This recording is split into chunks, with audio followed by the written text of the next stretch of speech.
더우면 그렇게 기분이 좋아요. 윤석열 생각에. 지금 더울 거니까. 그렇습니다. 최진봉 교수님 어서 오십시오. 갑자기 왜 그래? 적응 안 되게. 이 시대의 어른이죠.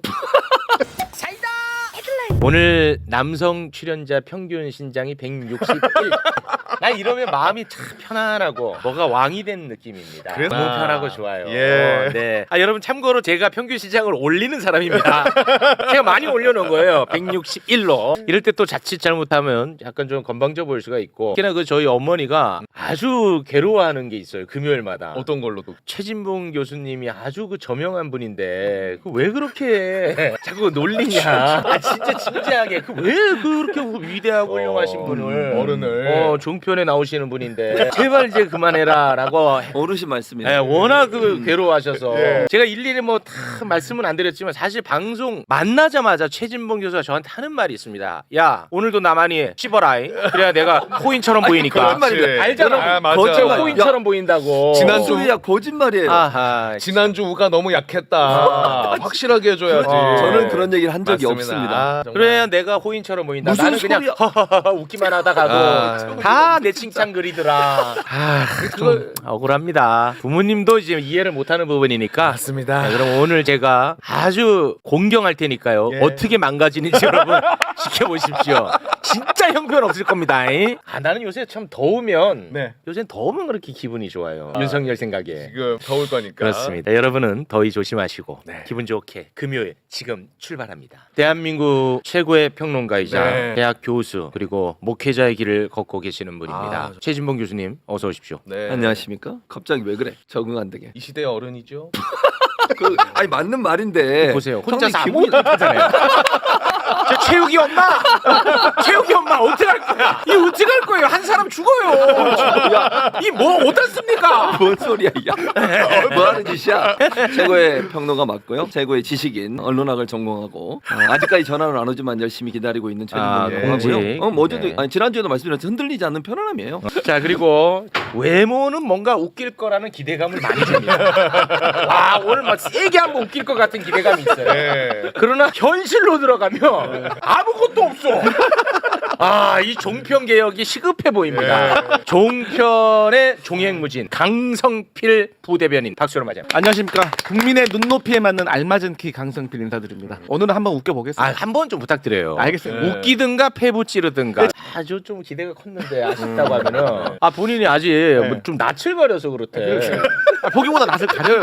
아니 소개팅도 아니고. 2달 동안 낯가리면은 재능이 아니, 없는 오늘이 거 세 번째인데 아니에요? 무슨 2달 동안이에요. 아니에요. 다 이런 식으로 하는 거예요. 네. 딱 모셔가지고 등장하실 때 최욱 씨가 야 오늘 방송 됐다.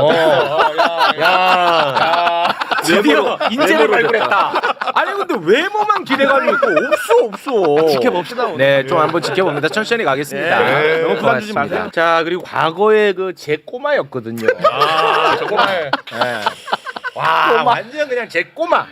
와 근데 이게 너무 컸어. 대단합니다. 너무 생각보다 잘 돼가지고 조금 기분이 언짢습니다. 이제 완전 꼬마였는데 말이죠. 이 툭툭 치는 재미가 있었는데 예. 요새 많이 성장을 했습니다. 잘 되고 매불쇼의 발길을 끊었던 헬마우스 박수로 맞이합니다. 네. 와. 안녕하십니까. 잘 됐어. 예. 화장 남천동의 헬마우스입니다. 근데 얘네가 잘 된 게 나덕이거든. 야 매불쇼에서 그 유시민 작가가 맞아. 한번 뻐뿌질 세게 해줬어. 그렇죠. 맞네. 근데 얘는 진짜 문제가 많은 게 유시민만 고맙대. 야 그거 녹화 방송 내가 그거 안 잘라냈잖아. 형, 제가 그 옛날에 형 그 접대 축구하던 헬마가 아닙니다. 지금 요새 뉴스 쏟아지잖아요. 네. 모든 뉴스의 논평이 다 똑같아. 이게 말이 됩니까? 이건 아니지요. 근데 매불쇼 때문에 좀 바뀌었습니다. 이제 막 이런 뭐 무인 이런 거 막 다 물어봅니다. 그럼 제가 여기서 공부해서 마치 다 알고 있었다는 듯이 그 엔진이 그 전기로 가야 되는데 휘발유는 아니야. 알고 모르시네 하면은 다들 깜짝 놀라요. 저는 제가 그걸 원하는 거예요. 네, 그래서 이제 종편에서 퍼뜨려야 돼. 네네. 예. 오늘 열심히 공부하겠습니다. 대단히 고맙습니다. 공부를 하겠다고 여기서. 예. 아카데미가 아닌데. 알겠습니다. 자 그리고 저희가 웃고 떠드는 동안에도 이 얼음의 표정을 잃지 않고 있습니다. 예. 한여름에도 얼음이 녹지 않는 얼음 공주 박은정 의원 박수로 맞이합니다.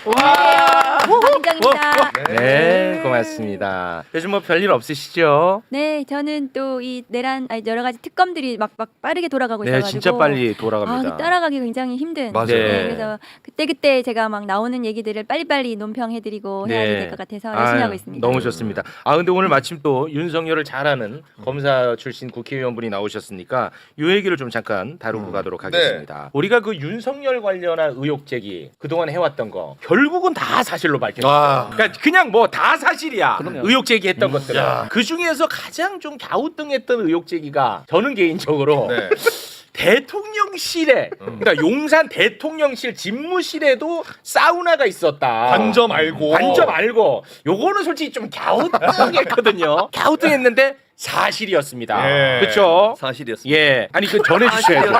아니 그 전해 주셔야죠. 사실이라고 사실. 아니 전해 사실이라고 전했으면 되지 뭘 더 이상 뭘 전해. 사실로 밝혀졌어요. 너무 웃겨. 바라보면서 예. 사실입니다.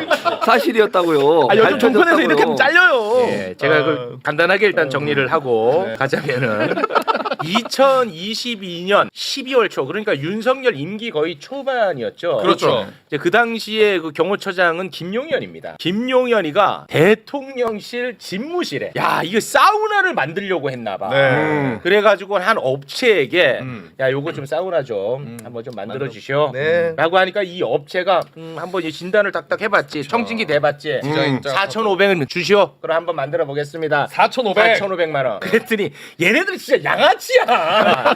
김용현이 당시 경호처장이 네. 4,500? 네, 4,500이죠. 부가세 별도입니다. 그러면 내가 네. 현금으로 줄 테니까. 아이, 에이, 현금으로 주면 세금 털 수 있잖아. 세금 안 내도 되잖아. 얼마까지 보셨는데? 3,000. 3,000? 3,000. 에이, 세금 털잖아. 3,000 갑시다. 3,000. 헐? 불법이라 안 해. 거절을 한 거야. 그래서 이제 다른 업체에 맡겨가지고 네. 사우나를 설치를 했어. 네. 실제 했습니다. 그런데 언젠진 모르겠습니다만 뭐 제가 예상할 때 뭐 파면 이후 아니면 뭐 그 언저리 아닐까 싶은데 이거를 현재는 철거한 것 같아. 지금은 보이지 않는다고 합니다. 관련해서 좀 취재를 하셨죠? 네, 제가 요 사안은 처음에 이제 윤건영 의원이 매부쇼 출연했을 때 맞습니다. 사우나 언급을 하시는 걸 보고 네. 저거는 좀 요거 좀 과하다. 저거는 좀 오반데.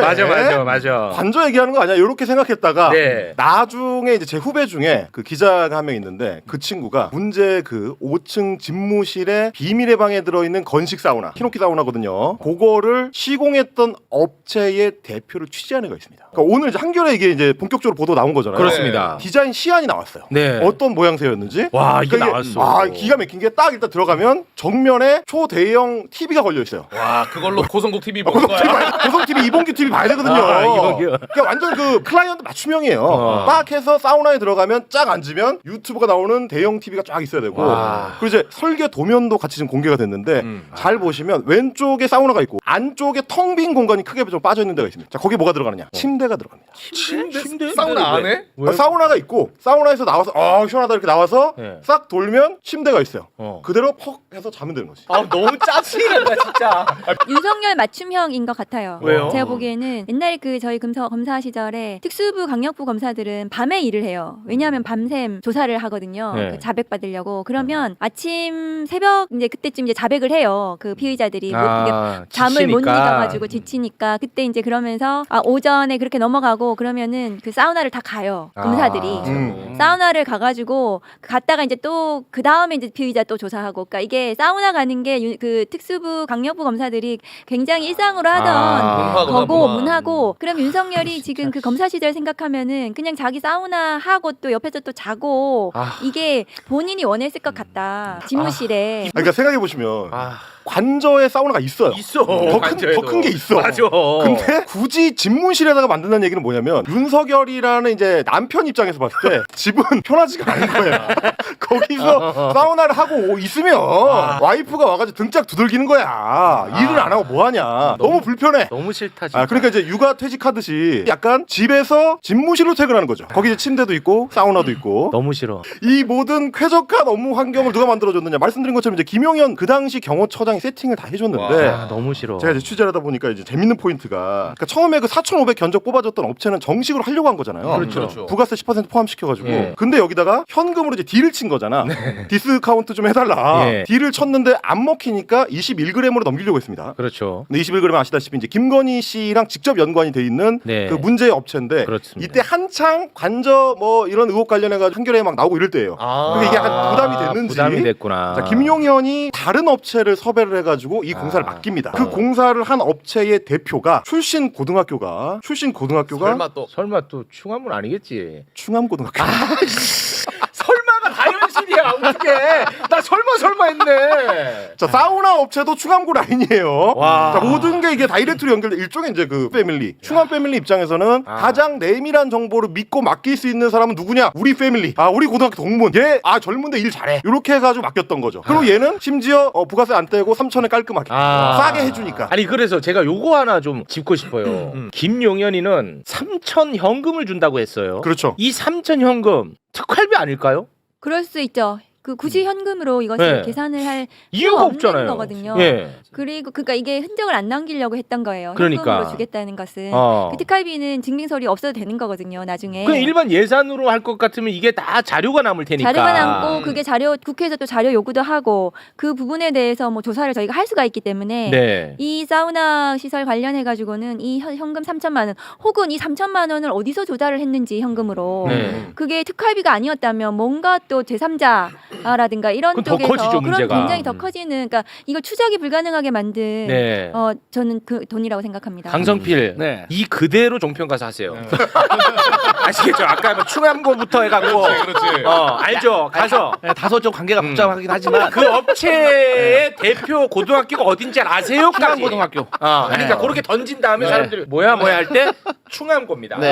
요거 알겠습니다. 아시겠죠? 근데 근데- 이게 웃긴 게 뭐냐면 약간 이게 서비스 정신이잖아요. 그거 그냥 싸게 우리 그냥 싸게 서비스로 해달라. 네. 요 마인드가 김용현이라는 사람한테 이제 탑재가 돼 있어요. 그러면 우리도 이제 식당 같은 데 가면 아저씨들 중에서 꼭 서비스 없어요? 이렇게 하는 사람이 있습니다. 중국집 가가지고 아직 군만두 서비스 줬는데 우리 탕수육 시켰으니까 추가로 뭐 또 서비스 줘야 되는 거 아니야? 요 마인드가 탑재되어 있는 얌체들이 있어요. 네. 그래서 제가 보니까 김용현이 딱 그런 캐릭터인데 수사를 하고 취재를 하다 보니까 뭐가 나오느냐? 또 있어? 기사 중에서 보도가 된 내용도 있고 감사 보고서를 보도한 기사들 보시면 뭐가 나오냐면 경호처의 관저에도 해당 업체들이 인테리어를 해줬다라는 내용이 살짝 언급되는 데들이 있습니다. 네. 근데 그 경호처의 관저가 누구 관저냐? 김용현 관저입니다. 근데 김용현 관저에 뭘 해줬느냐? 주방을 리모델링을 해줬어요. 와. 주방을 리모델링했는데 얼마 들었느냐? 7천 들었습니다. 주방 리모델링이 주방 리모델. 아파트 주방 관저입니다. 관저. 이게 자기 집이 아니에요. 그냥 공관이야, 공관. 관저에 주방을 리모델링하는데 7천 견적이 들어갔다는 얘기는 이른바 이제 이탈리아산 최고급, 제일 비싼 거의 재벌집에서 하는 급의 인테리어가 들어간 이 서비스를 받았다. 고급으로 한 게 아니라 그 돈을 백으로 슈킹을 한 것 같은데. 백맞이. 그래가지고 그 돈을 가지고 3천만 원 현금을 또 야. 이렇게 끝내려고 하지 않습니까? 그러면 디스카운트의 서비스의 백마진. 아니 그 아주 이상한 의혹 제기가 아닌 게 그래서 그 업체가 한 6억 정도 못 받았다는 거 아니에요? 그렇죠, 소송 중이죠. 근데 이제 그 일각에서는 6억 정도 못 받아서 소송 거는 게 아니라 약간 뇌물성으로 그냥 그렇죠. 뽕으로 해준 다음에 이게 문제가 될 것 같으니까 이제 와서 소송을 건다라는 일각의 의혹 제기도 있더라고요. 그럴 수 있습니다. 아, 그렇습니까? 그게 그러니까 약간 좀 공짜로 해주면서 나중에 어떤 뭐 특혜 다른 같은 특혜, 거를 네. 받으려고 했을 수도 있는데 네. 이게 뇌물이나 이런 것들이 이제 수사를 받게 생겼잖아요. 뇌물 그러니까요. 공여 이런 네. 걸로. 그러니까 이제 와서 소송을 알리바이를 위해서. 알리바이를 위해서 아. 이런 것들도 뭔가 윤석열 쪽에서 이게 그 법률적으로 서로 이렇게 상의가 된 것은 아닌지 네. 그런 의심스러운 부분 들죠. 김용현도 좀 머리가 안 좋은 것 같아요. 왜냐하면 이걸 예산으로 하지 않잖아요. 그렇죠. 그래도 이 물건 실체가 남아 있잖아요. 어. 그럼 나중에 어떻게 증명할 거예요? 그러니까 이게 더 일이 커지는 거거든요. 그래서 사실 지금 진짜 머리가 있고 예산에 대해서 안다고 생각하면 어떻게든 목을 만들어 가지고 그 정식 예산으로 했었어야죠. 그리고 보통 저희가- 아파트 25평을 리모델링 하는데 3천만 원이에요. 거예요. 그렇죠. 자, 근데 뭐 주방 가는데 7천만 원이에요. 이건 제가 봤을 때 100%. 대통령실이나 관저나 국회에서 아무리 자료 요구를 해도 계속해서 안보상의 이유로 맞아요. 어떤 자료도 내지 않아요. 그래서 네. 이거는 아마 이렇게 현금으로 하고 추적되지 않게 드러나지 않게 맞습니다. 하려고 네. 했던 것 같아요. 그렇게 한 네. 다음에 예를 들어서 뭐 장기 집권하면은 뭐 문제 없는 거고 장기 집권하지 않는다면 그냥 철거하면 되고 그래서 실제로 철거했잖아요. 네. 철거도 철거 비용 들어갔을 건데. 그 쓸데없는 소리 그만하고 할 거 많아 죽겠는데.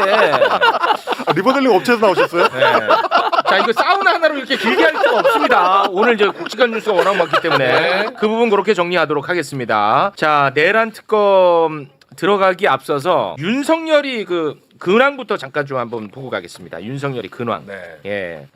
윤석열이가 지금 특검에도 나오지 않고 내란 재판에도 나가지 않고 구치소에서 편안하게 에어컨 바람 쐬고 있지 않습니까? 접견하면서. 예, 그렇기 때문에 빨리 윤석열이가 유죄 판결이 나야 돼요. 그럼 변호인 접견이 안 되거든. 그럼 에어컨 바람을 못 쐬요. 그래서 빨리 재판을 진행해야 돼. 이유 중에 하나일 수도 있습니다. 네네네. 네. 그런데 내란 재판에 지금 윤석열이가 3번이나 나오지 않고 있거든요. 네. 그러니까 지금 재판이 지금 진행이 안 돼. 그렇죠. 그러자 이제 특검이 지귀현이에게 구인영장을 발부해달라고 요청을 했어요. 네. 그런데 지귀현이는 세워라 내워라 아주 여유가 있어요. 네. 일단 특검이 요청을 합니다. 네. 윤석열에 대한 구인연장 발부를 요청합니다라고 요청을 한 거죠. 특검에서. 그렇죠. 윤석열은 4시간 50분간 진행된 구속 적부심에도 나왔다. 지난번에 나와서 예. 4시간 50분 출석을 했잖아요. 그렇습니다. 건강상의 유랑이 말이 안 된다는 주장을 하는 거예요. 그렇죠. 그러자 지귀현이가 뭐라고 답을 했습니까? 형사소송법과 규칙에 따라 조사 절차를 진행하겠다라고 얘기를 하면서 오. 구치소의 건강 상태를 확인해 보겠다고 얘기했어요. 확인했잖아. 그러니까 이미. 4시간 50분 동안 있었잖아요. 뭘 더 네. 확인을 해요. 이 어떡합니까? 이 지귀현이 자꾸 이렇게 세워라 내워라 해가지고. 지기현 재판부에 대해서 내란 특검에서 기피 신청을 해야 됩니다. 제가 처음부터 계속 얘기했는데 네. 지기현이 윤석열에 대한 구속 취소 자체가 형사소송법 위반이기 때문에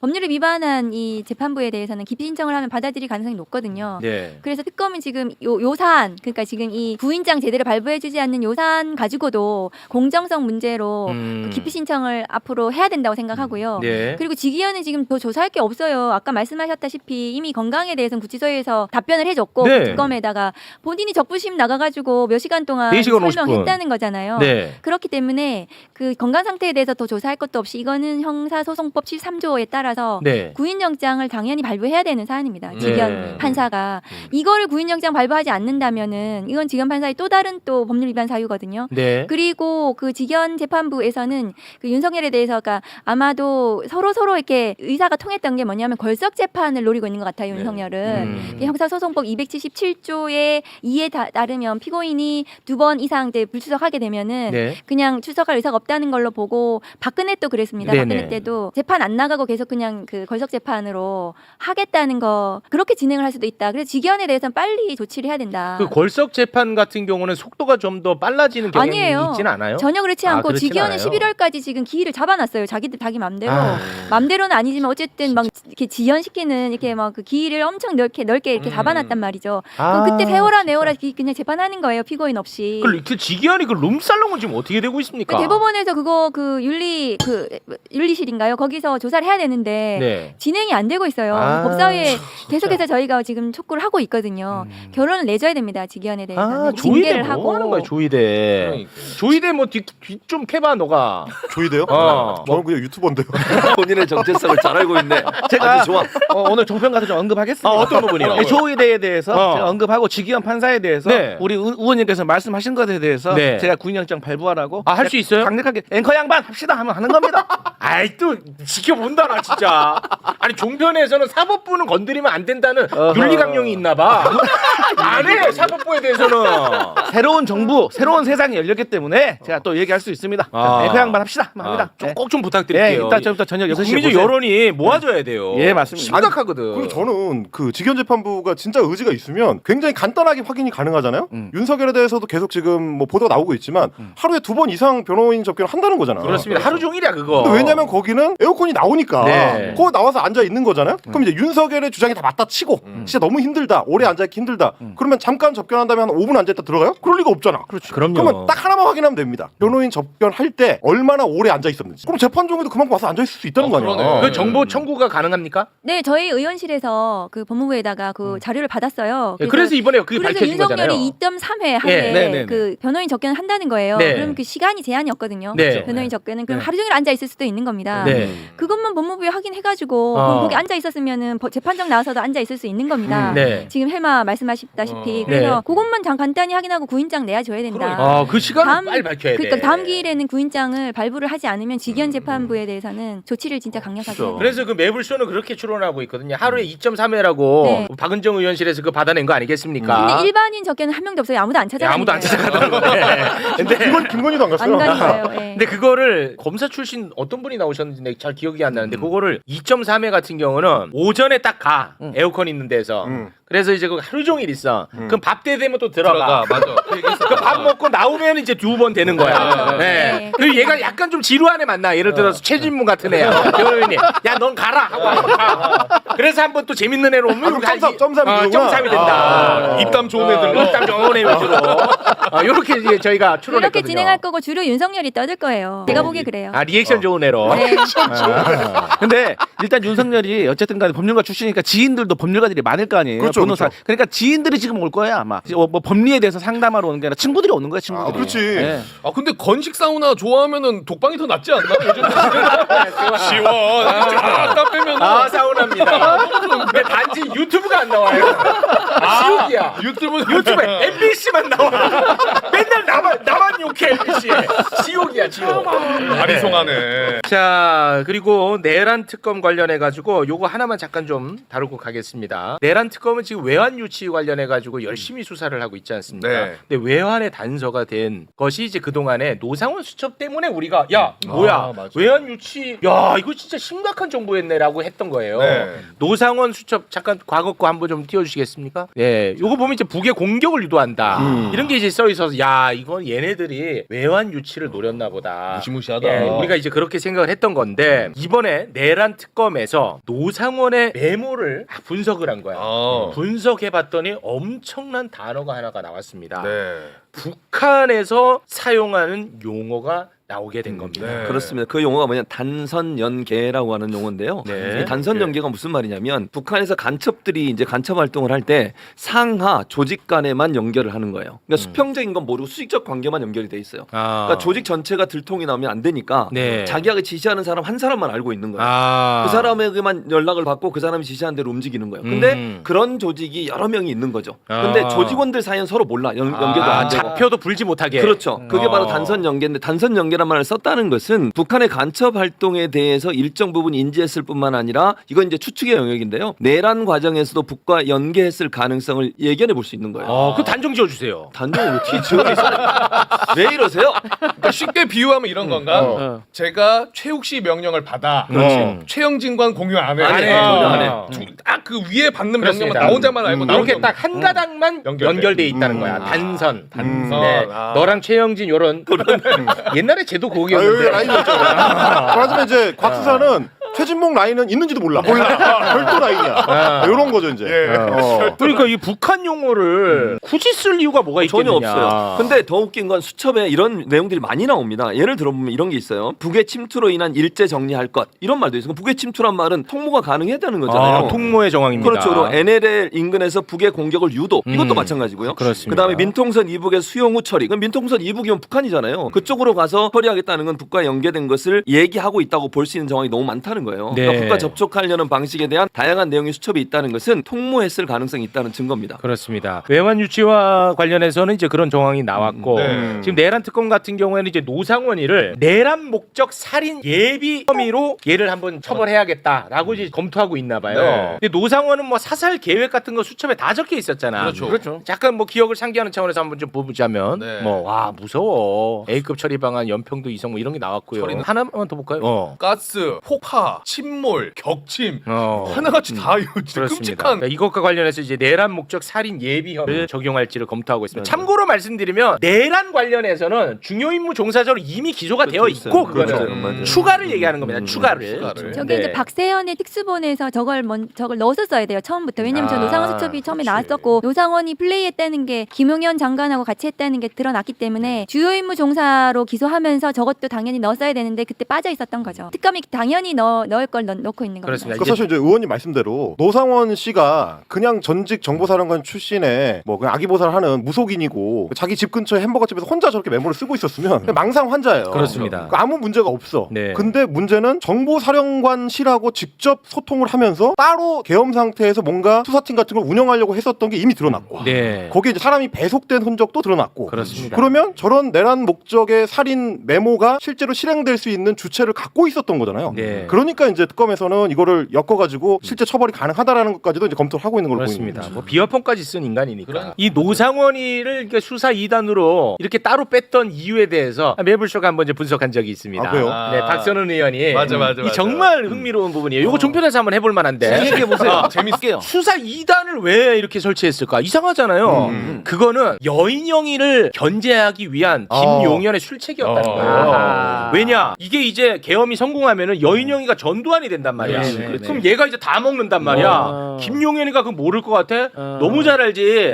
그러니까 김용현이가 내가 믿을 만한 또라이 한 명 있거든. 완전히 또라이야. 그래서 수사 2단을 하나 설치를 했다. 네. 아, 이 기가 막힌 진짜. 분석이 한번 나왔었습니다. 근데 이런 내용은 이제 다룰 수가 없습니다. 왜요? 아니 너무 이거는 말도 안 되는 내용이에요. 그러니까 객관적으로 증명이 돼야 돼. 객관적으로. 수사가 진행 중이잖아요. 아 그러니까 증명이 돼야 돼. 아 근데 그게 사실상 야, 안경 벗어. 안경 벗어.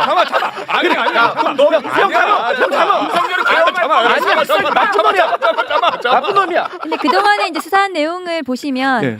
여인영은 윤석열한테 불려가가지고 계엄 관련해서 얘기를 할 때 여인영이 그렇게 막 긍정적이고 적극적인 태도는 아니었다라는 얘기도 좀 나오는데 네. 실제로 김용현의 핵심은 노상원이었다는 그 정황이 더 나오는 거거든요. 네. 그 김용현과 계속 수시로 만나고 계엄 직전에도 그래서 오히려 이 수사 2단이 훨씬 더 핵심적인 이 계엄과 관련한 내란 실행을 할 만한 조직으로 김용현이 꾸렸을 가능성이 충분하고 종편 가서 얘기하셔도 됩니다. 알겠습니다. 의원님이 말씀하셨으니까 그건 제가 믿고 하겠습니다. 제가 이 고소고발에 상당히 예민하거든요. 또 우리 법률가이신 우리 의원님께서 말씀하셨으니까. 여기 어른공 좀 맞구만요. 차갑게 얘기해 주시면. 차가운 분입니다. 시원합니다.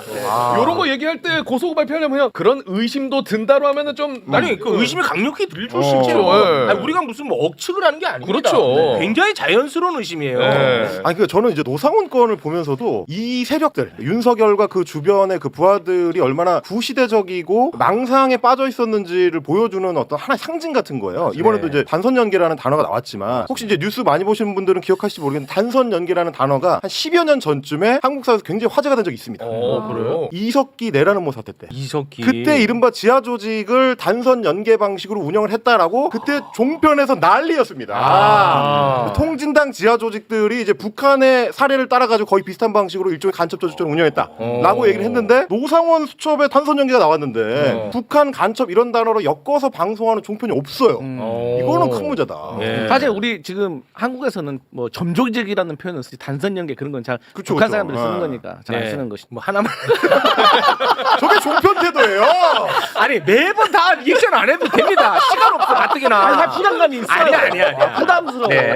예, 자, 내란 특검 관련해서 요거 하나 더 다룹니다. 오늘 오전 언론사 단전 단수와 관련해 가지고 이상민 전 장관 피의자로 불러서 조사를 하고 있습니다. 네. 이상민이가 이제 허석권 소방청장에게 전화를 해가지고 언론사 단전 단수 네. 지시했던 거 다들 기억하시죠? 그럼요. 자, 통화 내용 잠깐 좀 보고 갈까요? 자, 이상민이 이제 소방청장한테 전화해가지고 석곤아 24시경 한겨레신문, 경향신문, MBC, JTBC 그리고 여론조사 꽃에 경찰 투입될 거다. 경찰청에서 단전단수 협조 요청 오면 조치해줘라. 야. 이래가지고 허석권은 그 208 소방 차장, 소방청 차장에게 그 전화를 합니다. 네. 그렇게 탁탁탁탁 하달됩니다. 네네네. 근데 지금 아직도 호소권위는 소방청장이죠. 네. 뭐지도 그렇지. 그래요? 지난 법사위 나왔었어요. 네. 그래서 제가 그 이영팔 차장이 조사 받으러 간 날이에요, 그날이.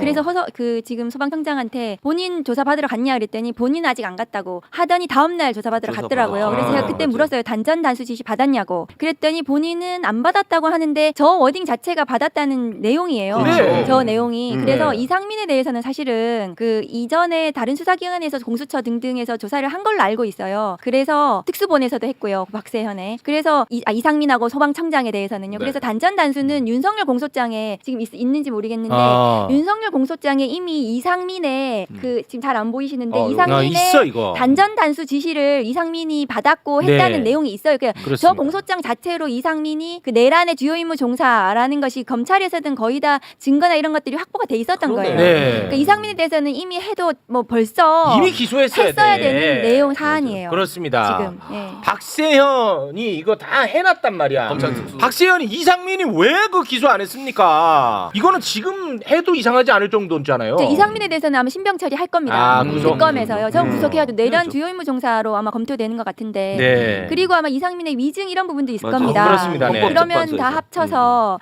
영장을 칠 거라고 생각해요. 네. 지금 이제 한덕수 전 총리하고 이상민 전 장관에 대해서는 그러게. 구속영장을 청구 검토한다라는 게 이제 계속 보도가 되고 있습니다. 네, 좋습니다. 시간이 없어서 요거 우리 또 검사 출신이시니까 편안하게 판사 한 번만 좀 까고 가시면 좋겠어요.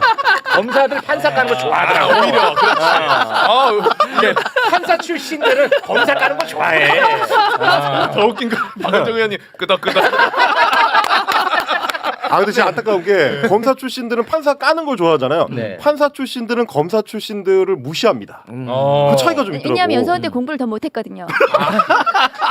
그래요? 검사들은 네, 공부를 그래. 조금 더 못했어요. 판사들보다. 그렇습니까? 네. 굉장히 성적 지상주의들이에요. 성적 비상주의. 또 불편하네. 자, 근데 이게 내용으로 들어가면 이제 웃음이 싹 가시네. 네. 2025년 1월 19일 윤석열의 구속영장이 서울 서부지법에서 발부가 됩니다. 네. 거기에 반발한 윤석열 지지자 극우 세력들이 서울 서부지법 폭동을 일으켜요. 이건 진짜 우리가 이게 엄청난 사건이거든요. 그렇죠. 이건 있을 수 없는 어마어마하게 큰 사건입니다. 근데 이게 이렇게 크게 안 다뤄지는 것도 나는 좀 이해가 안 가긴 해요. 네. 그런데 와 진짜 끔찍한 일이 벌어졌습니다. 폭도들 1심 거의 대부분 선고가 나왔거든요. 네. 예, 그래서 뭐 구속되고 그랬습니다. 그런데 그 폭도 가운데 2명 2심 선고가 이번에 있었거든요. 네. 1심에서는 이 실형 선고를 받았던 애들입니다. 네. 근데 2심에서 집행유예로 풀어주는 이유를 좀 한번 살펴봅시다. 야, 좀 황당한데요. 아, 뭐라고 황당합니다, 얘기하냐면 진짜. 여러 차례 반성문을 제출하며 잘못했다고 인정하고 있다는 이유를 들었고요. 2심에서 피해자와 합의가 이루어진 점을 종합하면 실형은 지나치게 무거워 부당하다 이렇게 판결을 했어요. 그리고 이제 이렇게 선고를 딱 한 다음에 김종호 판사가 한마디를 한 게 있는데 이거 아주 어처구니 없습니다. 자, 충분히 반성하고 다시는 그렇게 하지 않을 것이란 믿음을 가지고 실형을 선고하지 않기로 판단해. 이게 말이 되는 얘기인지 모르겠고요. 배반하지 말고 사법부의 신뢰를 제대로 받아들였으면 좋겠다. 뭐 하는 거예요 지금? 아니 목사님이야? 나가 목사인데? 아니 그게 아니라 나는 목사잖아. 목사님이 아니라 나는 목사니까. 판사가 아니라 목사님이야 거의. 아니 선도부 아니 이거 선생님이냐고. 심지어 판사를 잡으러 다녔어요. 폭도가 알잖아. 우리 그거 다 봤잖아. 맞아요. 소유기 증명사. 자기 동료야 심지어. 그리고 사법부를 완전 붕괴시키려고 했던 겁니다. 아니 이거 어떻게 하실 거예요? 아니, 지금 아까 이유를 보니까 뭐 피해자와 합의 운은 되어 네, 있던데 MBC 기자 폭행 그 관련해서. 저거는 더 서부지법 폭동은 특정한 피해자가 아니라 국가 전체가 맞아요. 피해자, 그렇습니다. 법원이 피해자인데 네. 저 합의를 사유로 해서 집행유예나 그 감형을 하는 것은 말이 안 되는 거고요. 그러니까 지금 이 법원이 저런 식으로 이 서부지방법원 폭동에 대한 관점인 것 같아요. 그게 법원이 문제야. 그러니까 맞아. 저 관점이 문제인 거예요. 예. 그냥 일부 뭐 과격한 사람들이 그 저 격분해서 그러니까 순간적으로 저런 일을 저질렀다고 생각하는데 저것은 윤석열의 구속과 그다음에 그 윤석열 쪽에서의 선동 네. 이런 거와 맞물려 가지고 국가를 전복하려고 했던 국가에 대한 공격이었다고 저는 생각하거든요. 네. 저 고법의 판결은 너무너무 말이 안 되는 판결인데 저게 대법에 상고하더라도 이 양형과 관련해서는 바뀌지 않을 거기 때문에 너무 저렇게 심각해. 그냥 굳어진다면 이게 나중에 이게 또 재범의 가능성도 있는 거예요. 당연하죠. 저렇게 봐주기 한 거면 또 와도 되는 거 아닙니까? 아니 사법부잖아요. 아니 판단을 내리는 것도 사법부예요. 법치주의를 완전히 부정하고 무력을 행사해가지고 법치주의의 근간인 사법부를 저렇게 침탈한 사건을 이런 식으로 처리를 한다고 하면 사법부의 일원으로 저 사람은 어떤 생각을 갖고 있는 건가? 본인이 일하는 사법부가 침탈을 당했고 법치주의가 위협을 당한 거잖아요. 그런데 어떻게 이걸 이렇게 감형을 해주고 선처를 해준다는 게 이해를 이거 못하겠어요. 진짜 이해가 안 가. 그래서 당시 담당 판사가 한 5분 정도만 늦게 나왔으면은 변을 당했을 수도 있다는 큰일 보도를 날 봤거든요. 뻔했습니다. 그리고 이제 이걸 손방망이 처벌하면 또 이런 일이 또 벌어질 거 아니에요. 네. 아 해도 되는구나. 이해할 수가 없어요. 뭐예요? 두 분 왜 똑같은 말 계속하는 거예요? 아 저는 그 5분 판사님 얘기 좀 달랐어요. 집중 좀 해주세요. 고무줄 양형이 계속해서 문제는 되고 있어요. 네. 저희가 그 법원 판사에 따라서 이 어떤 판결을 이렇게 하고 양형이 너무 들쭉날쭉한 거. 네. 게다가 이런 중대 범죄에 대해서 저렇게 봐주기성으로 판결하는 것에 대해서는 뭔가 이 사법 개혁의 차원에서 저것은 다시 들여다봐야 된다는 생각이 그러니까 보면은 이 판사들 지들끼리 만약에 모임이 있다면 지들끼리 모여가지고 지금 우리 사회의 이 사태를 한심하게 보고 있는 것 같아. 느낌이 야 얘네도 뭐 별일도 아닌 걸로 왜 이렇게 난리야? 막 이렇게 말하고 있을 것 같아. 그 판사들끼리 모여서 자기들끼리 모이면은. 야 이거는 뭐 이미 지나간 거 아니냐. 애들 그래도 빵에 좀 살았고. 아 그러니까 내란 관련해서도 계속 구속영장 뭐 기각되고 압수수색 기각되고 그러잖아요. 그러니까 너무 가벼이 생각하고 있다니까 그러니까. 이 사태에 대해서. 사실 저희가 이제 그 내란 지난해 12월부터 한 6개월 동안의 과정을 거치면서 박은정 의원도 사법개혁 말씀해 주셨지만 그러니까 사법부가 어떤 특수 사안에 대해서는 좀 기존의 어떤 판례라든지 기존의 양형 사유라든지 이런 거랑 좀 다르게 접근하는 태도도 필요한 것 같아요. 왜냐면 네. 뭐 조희대 대법원장 같은 사람도 내란이 터지자마자 진압되고 나서 그 직후에 기자들이 물어봤는데도 제대로 답을 못 하잖아요. 네. 근데 그런 어떤 비상한 상황에서는 국가의 최후 수단을 담당하고 있는 사법부가 조금 더 단호한, 조금 더 명확하게, 조금 더 엄격하게 접근해야 된다. 이런 어떤 그 합의가 좀 필요할 것 같은데 그때 그냥 사안별로 얘는 이제 반성문 썼고 초범이고 뭐 보통 이러면 그냥 집행유예야. 이렇게 접근할 사안은 아니지 않을까. 그런 생각이 좀 듭니다. 아니 사법부 폭동은 풀어주고 토론에 나와가지고 뭐 사진 조작됐다 한마디 한 거는 실형이야. 실형 나왔잖아. 그렇죠. 이 말이 되는 나라냐고. 말이 안 되는 나라죠. 그리고 이 워딩 자체가 죄를 지었는데 봐주면서 한다는 얘기가 그렇게 안 할 거라는 믿음을 가지고 판단을 한다는 게 목사님도 이런 목사님이 없어요. 나를 비추냐고 자꾸 왜? 아유, 알겠습니다. 네. 자, 그러면 우리 의원님과는 여기서 인사를 좀 나눠야 될 것 같습니다. 저희는 또 김건희 잡으러 가야 되거든요. 네, 저도 김건희 잡아야 됩니다. 네. 열심히 하겠습니다. 예. 아니 있을 자리가 없어요. 네, 지금까지 박은정 의원이었습니다. 대단히 고맙습니다. 감사합니다. 자, 지금부터는 이제 김건희를 좀 잡아야 될 것 같은데요. 김건희의 돈 문제를 가장 잘 알 것으로 보이는 김예성이. 김예성. 김예성이 지금 도망가 있죠, 해외로. 네. 김예성의 부실 기업에 대기업들이 윤석열이 유력한 검사 시절에 이 부실한 기업에 얼마 투자했어? 지금 내 퀴즈를 내 갖고 해야 될 것 같아. 다시 얘기해봐요. 안 됐잖아. 그러니까 종필에 가서 못. 아니 지금 방금 얘기해서 이거 보지 말고 따라. 자, 다시 자 잘해보자. 김예성이가 네. 김건희의 집사예요. 네. 아시죠? 네. 그러니까 돈 관련해서는 잘 알고 있을 거란 그렇죠, 말이야. 그렇죠. 이제 도망가 있는 상태야. 그렇죠. 근데 김예성이가 렌터카 회사 차린 건 알죠? 184억. 아니 근데 윤석열이 유력한 검사 시절에 네. 대기업들이 이 회사에 투자를 했어. 그거 네. 얼마야? 그게 600억이야. 600억. 아 600억이요? 더 있어. 그리고 저 잡지 마세요. 지금 제 얼굴 잡지 마세요. 그리고 나서 윤석열이가 네. 대통령이 돼. 네. 대통령이 되고 나서 2023년에 이 거지 같은 회사에 대기업들이 투자한 게 184억. 184억이야. 네. 우리가 알고 있었던 거. 네. 요걸 이제 시민부 기자가 세상에 알렸고요. 네. 근데 184억까지만 알고 있지. 아니야 46억. 아니 그거는 이제 가만히 있어.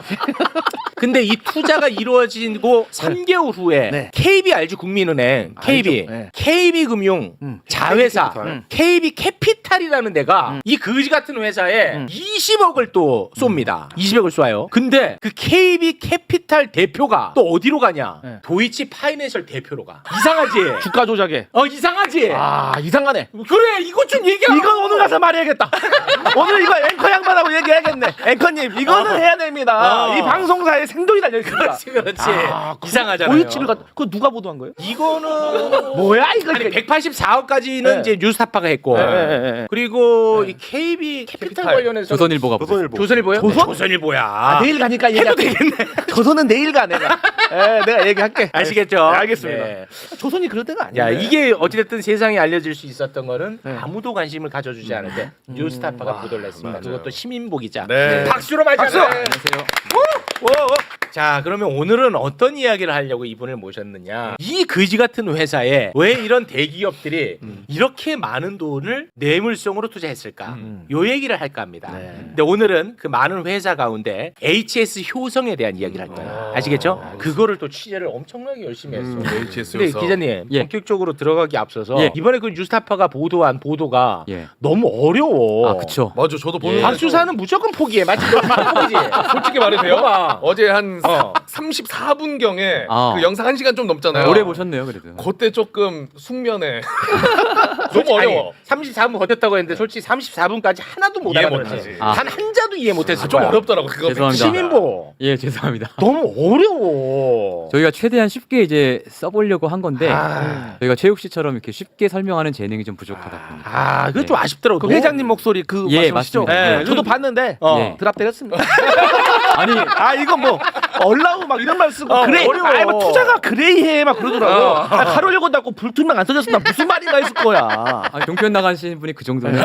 아 사실 저도 좀 합니다. 그런데 네. 오늘 좀 풀립니까 그러면? 네, 이게? 오늘 다 풉니다. 아, 예. 네, 자 설명해 정리하겠습니다. 드리겠습니다. 네, 제가 일단 자 정리하고 네.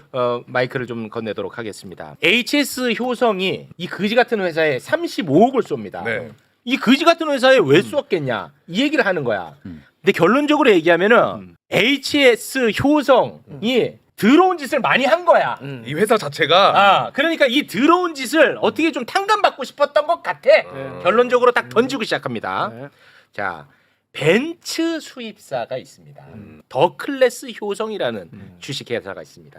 근데 이 회사의 지분을 효성 삼형제들이 나눠 갖고 있었어요. 네. 예, 지분표를 잠깐 요렇게 아. 요렇게 나눠 가죠. 참고로 말씀드리면 맨 왼쪽부터 이제 형, 현준. 둘째, 셋째 이렇게 되나 봐요. 근데 이 사이가 안 좋더라고. 왕자의 날. 이 사이가 안 좋습니다. 형제들끼리. 이렇게 이제 나눠 갖고 있었어요. 네. 그런데 오늘 우리가 계속 좀 띄워 주세요. 오늘 우리가 주목할 인물은 저 맨 오른쪽에 있는 조현상입니다. 조현상. 조현상에 대한 이야기를 우리가 하는 거예요. 왜냐? 이자가 35억을 쐈거든. 오케이.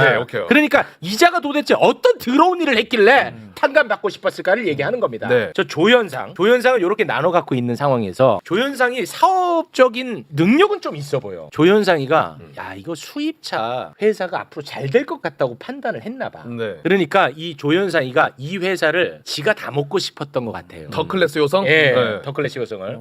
근데 얘가 다 먹으려면 형들의 동의가 있어야 되는 거야. 지분이 지분 똑같잖아. 그러니까 형들이 동의해줄 리는 없지. 사이가 안 좋고 하니까. 혼자 다 먹고 싶어. 그래서 방법을 찾아내는 거야. 네. 차명으로 된 회사를 끼고 주식을 사자. 차명 회사. 그러니까 얘의 차명 회사를 끼고 주식을 삽니다, 실제로. 그렇게 해갖고 쑥 파고 들어와요. 네. 쑥 파고 들면서 조금씩 다 싹쓸이를 해요. 그래서 결국은 이 회사를 본인 회사로 만들어 버립니다. 조현상이 네, 조현상이 여기 됐죠. 네. 여기 벤츠와 관련된 이야기입니다. 오케이. 정리됐나요? 예, 잘 됐습니다. 요거. 자, 그러니까 조현상은 참 욕심이 많은 사람이. 벤츠 수입사를 소유하고 있었기 때문에 폭스바겐 수입사를 또 소유할 수는 없어요. 아니 이쪽 사람들 왜 이렇게 수입차를 좋아해? 도이치모터스도 그렇고. 폭스바겐도 이거 다 먹고 싶은 거야. 근데 이게 뭐 독점 문제가 있어서 못 먹나? 왜냐면 벤츠랑 폭스바겐이 경쟁 관계이기 때문에 네. 야 너네 벤츠 팔고 있어? 우리 폭스바겐 왜 너네한테 맡겨? 이렇게 되는 거죠. 아. 폭스바겐 본사에서 네. 한국 딜러를 정할 때 그렇게 안 주는 거예요. 그런데도 불구하고 욕심이 많으니까 이 폭스바겐 이 수입 회사도 다 자기가 먹고 싶은데 네. 살 수가 없잖아. 그렇죠. 그러니까 차명으로 또 여기 들어갑니다. 이런 의혹이 있었어요. 자, 폭스바겐 수입사 이름이 뭐냐면 마이스터 모터스라는 곳입니다. 마이스터 모터스의 지분 관계표를 잠깐 좀 띄워주시겠습니까? 자, 여기 보면은 이기훈이라는 사람이 있고요, 대표고요. 기준? 이기준인가요? 네. 기준입니다, 저 사람이. 그리고 박모 씨, 김모 씨가 이렇게 먹고 있는 상황인데 조현상이가 박모 씨, 김모 씨가 먹은 저 지분을 갖고 있는 것 아닌가? 차명 소유 의혹이 있었어요. 의혹까지만 있었어요. 그 51%네요. 대주주죠. 의혹까지만 있었어. 그런데 조현상이가 저 51%가 사실 내 거다. 있다라고 폭로하는 녹취를 이번에 취재를 해서 세상에 알린 겁니다. 그분과의 통화구나. 요걸 알린 거야. 자 그러면 그 녹취를 지금부터 한번 좀 들어볼 텐데요. 조현상이 자신의 최측근 전상무와 통화하는 내용입니다. 여기서 V라는 내용이 나올 텐데요. V가 바로 마이스터 모터스를 얘기하는 거예요. V가? 네, 아시겠죠? 네. 지금까지 이해 못할 거 없잖아. 네, 오케이. 요거를 알고 녹취를 함께 듣겠습니다. 전상무가 누구보다도 잘 알잖아요. 이 V 법인은 비즈니스를 우리가 대주주고, 그가 돈이 없는 사람한테 돈을 대줘가지고 그 비즈니스를 2천억 이상까지 키워준 거 아니에요. 그거를 하고 돈을 30억씩 벌게 해준 거는 우리가 자금을 댔기 때문에 가능한 거 아니야. 경영권이 나한테 있는 거를 그 사람한테 위임해 준 거 아니에요. 됐지? 오케이. 이거는 그 차명 이제 결론 났잖아. 네, 오케이. 자 그럼 지분표 다시 한번 올려주시겠습니까? 마이스터. 네. 자 그러면은 이 불법적으로 차명으로 보유하는 거예요. 맞죠? 네. 그런데 여기서 문제가 하나 발생합니다. 어떤 문제가 발생하냐? 저 박모 씨 있죠. 저분이 사망을 해요. 저분이 사망을 하니까 저분의 자녀가 도현상한테 연락해서 이거 사기치는 건 아니야. 그러면 더 재밌었을 텐데. 이거 내 건데 우리 아버지 건데. 그러면 더 재밌었을 거야. 그렇긴 한데. 네. 그러면 진짜 재밌었을 텐데. 그 지금 다시 좀. 박모 씨 자녀가 조현상한테 내가 봤더니 이런 게 있더라. 요거 이제 좀 정리 좀 해주세요. 이렇게 얘기를 한 거야. 그러니까 이제 조현상이가 그래? 그럼 내가 뭐 처분하지. 근데 저거를 이제 조현상이가 차명으로 저거를 이제 사들일 때는 9억 정도 주고 샀어. 근데 이제 처분을 하려고 하는데 100억에 와 참 수완 좋아. 100억에 저 마에스터 모터스에게 팔고 싶어 했었어요. 저 지분을. 저 지분을. 그리고 이제 손 털려 그랬어. 자 이제 그 손만 딱 털면은 대박 터집니다. 그렇죠. 그런데 아까 이 기준 있죠. 이 기준 대표. 이 기준에게 돈을 빌린 게 있었어. 박모 씨가. 그래서 이 기준이가 야 이 돈부터 갚아라. 그러면 내가 그 지분 사주겠다. 이렇게 얘기를 한 거야. 기준 잡은 거네. 기준. 기준. 그래서 이제 이 문제를 해결을 해야 되는 거야. 근데 와 여기서 내가 재벌들은 진짜 돈에 대한 집착이 대단하구나. 이 사실 어마어마하게 꽁으로 먹는 거고 그렇잖아요. 그게 100억 되는데. 근데 자기의 최측근 전상무한테 아까 통화한? 이거 해결하라고 하는데 폭언을 막 쏟아부어요. 돈에 대한 집착 때문에. 이거 지금 침에 질질 흐르는 거야. 이거 빨리 먹어야 되는데 이 문제 때문에 지금 꼬여 있으니까. 그래서 빨리 해결하라고. 그 녹취가 공개가 됩니다. 함께 듣겠습니다. 근데 얘기가 그 개인 채무를 풀어주지 않으면 이 딜이 안 된다는 거예요. 넌 참 기가 차는 게 왜 이게 이 두 개가 얽혀야 되는지 모르겠어. 그걸 왜 나랑 연결을 시키냐고. 내 인트레스트하고. 어떻게 일을 이따위로 해놓나 매번. 빨리 해결하세요. 전상무. 네네. 빨리 해결하라고. 여보세요? 네, 알겠습니다. 네, 알겠습니다. 당연한 거 아니야? 네. 경영도 개똥같이 된 것인데 지금 뒤로 자빠질 뻔해? 빨리 해결하세요. 돈 받아오게. 난 모르겠어. 나한테 묻지 마세요. 나한테 물을 건 아니잖아. 당신이. 네, 알겠습니다. 네. 당연한 거지. 그게 세상에 나한테 똥포를 찰 일이야. 당신이.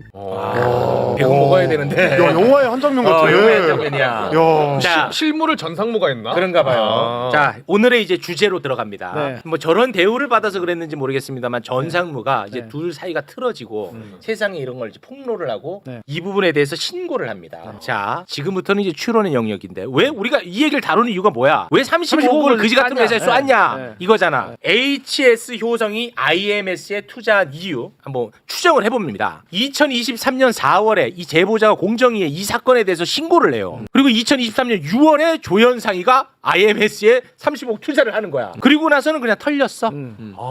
그래서 투자했던 것 아닌가? 이렇게 이제 추론을 해보는 겁니다. 심연보 기자님 나와주세요. 예. 이 사건이 이제 지금 설명 너무 잘해 주셔가지고 제가 덧붙일 건 그렇게 많지 않은데 저희 뉴스타파가 인연이 깊어요. 처음에 2012년도에 기억나실지 모르겠지만 저희가 조세도 피처 보도를 한 적이 있어요.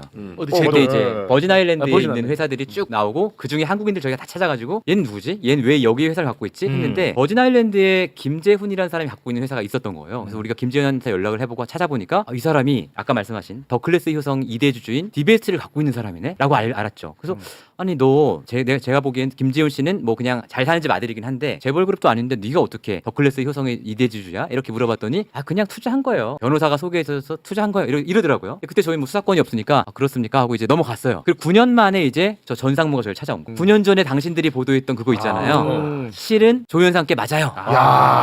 라고 찾아온 거예요. 그래서 이제 저희가 그 보도를 23년에 했죠. 그런데 아까 말씀하신 것처럼 아무 반향이 없었습니다. 아무 반응이 아무 말이 아, 저 없어요. 솔직히 오늘 생전 처음 들었습니다. 생전 처음 생전 들었는데 처음 들었어요. 헬마가 처음 아, 들으면 네, 그 처음 망한 들었어요. 거예요. 뉴스 많이 보시잖아요. 아, 진짜 생전 처음 들었어요. 헬마는 다 봐요. 예. 근데 이제 저희는 뭐 반향이 없는 때가 많지만 그래도 이제 결국은 이게 수사기관에 넘어가서 결과를 내고 이러면 또 저희는 보람을 느끼기 때문에 그런 것들을 기대했는데 역시 거기서도 아무런 성과 없이 끝나버린 거예요. 네. 근데 이번에 저희가 이제 집사 게이트를 취재하면서 HS성을 알게 되고 HS성이 왜 투자했나를 살펴보다가 저도 그 보도를 잘 기억 못했는데 검색해보니까 뉴스타파 기사가 우리 본인도 몰랐어요. 자기도 모르잖아. 그냥 저희 후배가 했던 그거 보도를 뭐라고 할 게 아니야. 그러니까 이거 아니야? 라고 해서 저희가 취재를 하다 보니까 새로운 제보자가 나타나고 결국 이분이 결정적으로 이제 효성에 부인할 수 없는 증거를 자기가 제공해주겠다. 그게 뭐냐 했더니 조윤상 본인이 다 인정하는 내용이에요. 라고 해서 저희가 이번에 그걸 보도를 그래요. 한 거고요. 네, 다 사실이었어요. 예, 다 사실이었. 네. 약간 소름 끼치는 내용이죠. 그렇습니다. 예. 근데 이제 이 전모 상무라는 분이 당시에는 저희한테 왜냐면 이 통화의 상대방이 본인이었기 때문에 본인이 이 녹취를 당연히 갖고 있었을 거잖아요. 그렇죠. 네. 근데 요건 저희한테 안 줬었던 거예요. 그러니까 어떻게 보면 이분도 뭔가 이제 또 다른 생각이 있었을 가능성이 높고 그래서 이제 결정적인 증거는 주지 않고 뉴스타파 보도가 나오긴 나오되 별다른 반향이 없는 정도 이 정도 상태에서 효성과 딜을 할 했었을 가능성이 있겠구나. 있다. 그런 얘기가 저희가 들리고 있는데 확인은 되지 않았습니다. 네네. 그런 상태에서 이제 저희가 이번에 보도를 한 거고 근데 조현상 회장이 그래서 지금 그 해외로 갔지 않습니까? 네. 해외로 갔어요. 네. 근데 이제 원래 특검이 지난주에 나와라 그랬는데 조현상 회장이 매우 중요한 해외 일정이 있다. 뭐냐 APEC이라고 APEC 경제인 연합회입니다. APEC이 정상간 회담이면 그에 상응하는 경제인들의 모임이 있어요. APEC 의장인 거예요, 조현성이. 내 의장인데 이거 하고 가야 되지 않냐? 이래서 지금 안 들어왔는데 그래서 며칠 미뤄서 월요일이 됐죠. 월요일 날 나가겠습니다 했어요. 근데 월요일 날 저도 나오는 걸로 알고 저희 기자들이 가 있었어요. 근데 한두 시간 전에 저 실은 귀국 안 했어요. 특검에다가 조현상이 연락을 한 거죠. 내일 갈게요. 내일. 하루만 더 주세요. 이렇게 하다가 결국은 또 귀국을 미뤘고 그래서 이제 제가 특검 관계자한테 물어보니까 여름 내내 안 올 것 같은데요 하다가 지금 특검에서 이제 굉장히 세게 얘기했잖아요. 예, 화가 많이 났어요. 예. 그래서 지금 8월 1일 날 출석하겠다고 한 상태인데 제가 볼 땐 그것도 가봐야 안다. 나올지 안 나올지 가봐야 하는 거고 한 가지 말씀드리고 싶은 거는 APEC 의장 이것도 사실은 조금 이상해요. 예, 왜냐하면 효성이 그럴 수 있겠다. 그렇죠. 특히 옛날 효성도 아니고 이게 계열 분리된 상태 HS 효성은 재계 순위가 30몇 위 정도 되는 회사거든요. 이 중요한 자리에 의장을 왜 시켜줬을까? 그 시점이 언제냐면 아까 우리 타임라인 봤잖아요. 네. 타임라인 다시 한번 올려주세요. 8월이에요. 자, 24년 8월. 24년 8월. 예. 그러니까 이거는 이제 그 조현상 씨가 모든 죄를 사함 받고 용서 깨끗해진 뒤에. 받고 난 뒤에 야 뭐 너 한번 해라 이렇게 시켜준 게 아닐까라는 의심이 윤석열의 좀... 그거는 아주 전형적인 수법입니다. 예. 아주 더러운 놈들 요 깨끗하게 씻긴 다음에 내가 자기가 쓰잖아. 매번 그래왔잖아. 예. 왜냐면 세신을 본인이 해줬으니까 윤석열 해주고. 예, 그렇습니다. 또 한 가지 더 중요한 점은 저 뒤에 보도 저희 어제가 세 번째 리포트를 했던 부분인데 간단하게 말씀드리면 아까 9억을 주고 산 집을 나중에 100억에 팔았다고 했잖아요. 네. 실제로는 85억에 팔았어요, 나중에는. 네, 나중에 예, 팔았습니다. 85억에 팔았는데 그 9억이 자기 돈이 아니에요. 자기 돈이 아니에요. 아니 뭐 제목들이 뭐 이래 뭐야. 이게. 누구 돈이에요? 그 당시에 효성이 계열사 중에 효성 캐피탈이 있었거든요. 효성 캐피탈에서 돈을 빌려왔어요. 조현상이 근데 보세요. 이를테면 이재용이 삼성화재에서 돈 빌릴 수 있나요? 야 말도 못 안 빌려요. 된다. 자기 금산분리 때문에 안 네, 되고 그 불법이죠. 예, 불법이에요. 네. 근데 효성의 대주주가 효성인데 그 특수관계인인 조현상이 효성캐피탈에 돈을 빌릴 수 있습니까? 불법이라니까. 불법이에요. 예. 명백한 여신 전문 금융업법 위반이거든요. 네. 6번 그림 띄워. 이놈들 진짜 다 이게 여신 전문 금융업법 49조 2호 8항인데 딱 떨어지는 조항이에요. 여신 전문 금융회사는 대주주 및 특수관계인의 다른 회사에 대한 출자. 지금 마이스모터스 못 써서 지분 샀잖아요. 네. 이걸 목적으로 신용공여 대출하면 안 된다고 돼 있잖아요. 예. 딱 여기에 네, 해당되네. 딱 떨어지는 위법이거든요. 천연이네. 이걸 피하기 위해서 차명을 쓴 것도 있다. 아까 그 벤츠랑 겹치는 문제도 있지만 그런데 이제 조현상이 이걸로 이제 또 검찰 수사를 받았습니다. 받았어요? 받았는데 다 봐줬어요. 나 진짜. 씨. 그런데 뭐냐면 조현상이 이제 나중에 2년 정도 지나서 검찰 수사 2년 정도 지나서 수사 기록을 본 거예요. 심심했나 봐요. 보다 보니까 효성캐피탈의 대출 심사 서류에 누가 이렇게 써놓은 거예요. 이거 본사 임원이 관심을 갖고 있는 사안이다. 본사 임원이 본사 임원. 그러니까 뭐 VIP라고 쓴 거나 마찬가지죠. 네. 예. 그렇죠. 청와대로의 문건이라는 VIP 네. 관심사를 써놓은 거예요. 어. 거기다가. 그러니까 조현상이 그걸 뒤늦게 발견하고 엄청 화를 내는 거예요. 야, 이렇게 내 목을 찌를 수 있는 걸 누가 써놨어? 얘 이름 갖고 와. 어제 저희가 공개한 녹취 중에 하나가 그거예요. 그러니까 사실은 효성캐피탈의 그 셀프 대출, 위법적인 불법적인 셀프 대출을 했다는 것도 사실은 어제 녹취하고 인증을 하는 거죠. 자백한 거나 마찬가지죠. 그래서 다시는 앞으로 이런 일이 없게 해라고 전상무를 엄청 쪼거든요. 네가 이거 다 한 건데 네가 그걸 잘 챙겼어야지. 막 좋아요. 그러다가 끝에 이렇게 물어봐요. 야 근데 A 타워는 이런 거 없지? 이렇게 물어본단 말이에요. 전상무 A 타워? 전상무가 어. 전상무한테. 이게 또 다른 건이 있다라는 게 그렇죠. 목소리네. 그래서 A 타워 뭐지? 그럼 A 타워도 얘들이 불법적으로 효성캐피탈에 돈을 쓴 거 아니야? 라고 의심을 가지고 저희가 또 취재를 해봤습니다. 네. 완전히 이거는 네. 불법의 백화점. 와. 이제 정말 상상 초월을 할 정도의 일들이 많이 벌어졌거든요. 아, A 타워가 예. 비싼 건물이에요? 비싼 건물이에요. 압구정동에. 압구정동에. 예, 아. 비싼 건물이에요. 그걸 이제 사는 과정 뭐 이런 과정에서 온갖 불법들이 다 일어났습니다. 그러니까 이런 것들도 사실은 도둑놈이 너무 많아. 조현상 입장에서는 이게 빵 터져서 수사를 받기 시작하면 다 걸려 들어갈 수 다 있는 무너지죠. 거죠. 그렇기 때문에 지금 해외에서 안 돌아올 가능성이 상당히 있지 않을까라는 생각이 드는 거죠. 그거를 무마하고 싶어서 예. 30억을 넣은 것 아니냐. 예. 요게 핵심입니다. 저 이거 오늘 초장 남천동에서 하겠습니다. 아 대단히 고맙습니다. 네. 물어보면 대답하겠습니다. 아, 대단히 고맙습니다. 네.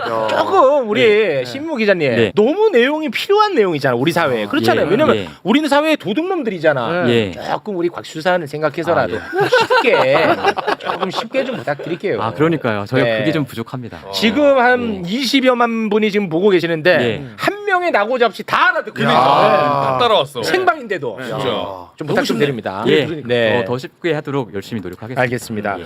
자, 그러면 우리 시민보 기자님과는 여기서 인사를 나누고요. 앞으로 또 예. 후속 보도 있으면 예, 계속 있습니다. 예. 제가 또 정리하겠습니다. 감사합니다. 시민보 기자 대단히 고맙습니다. 네, 고맙습니다.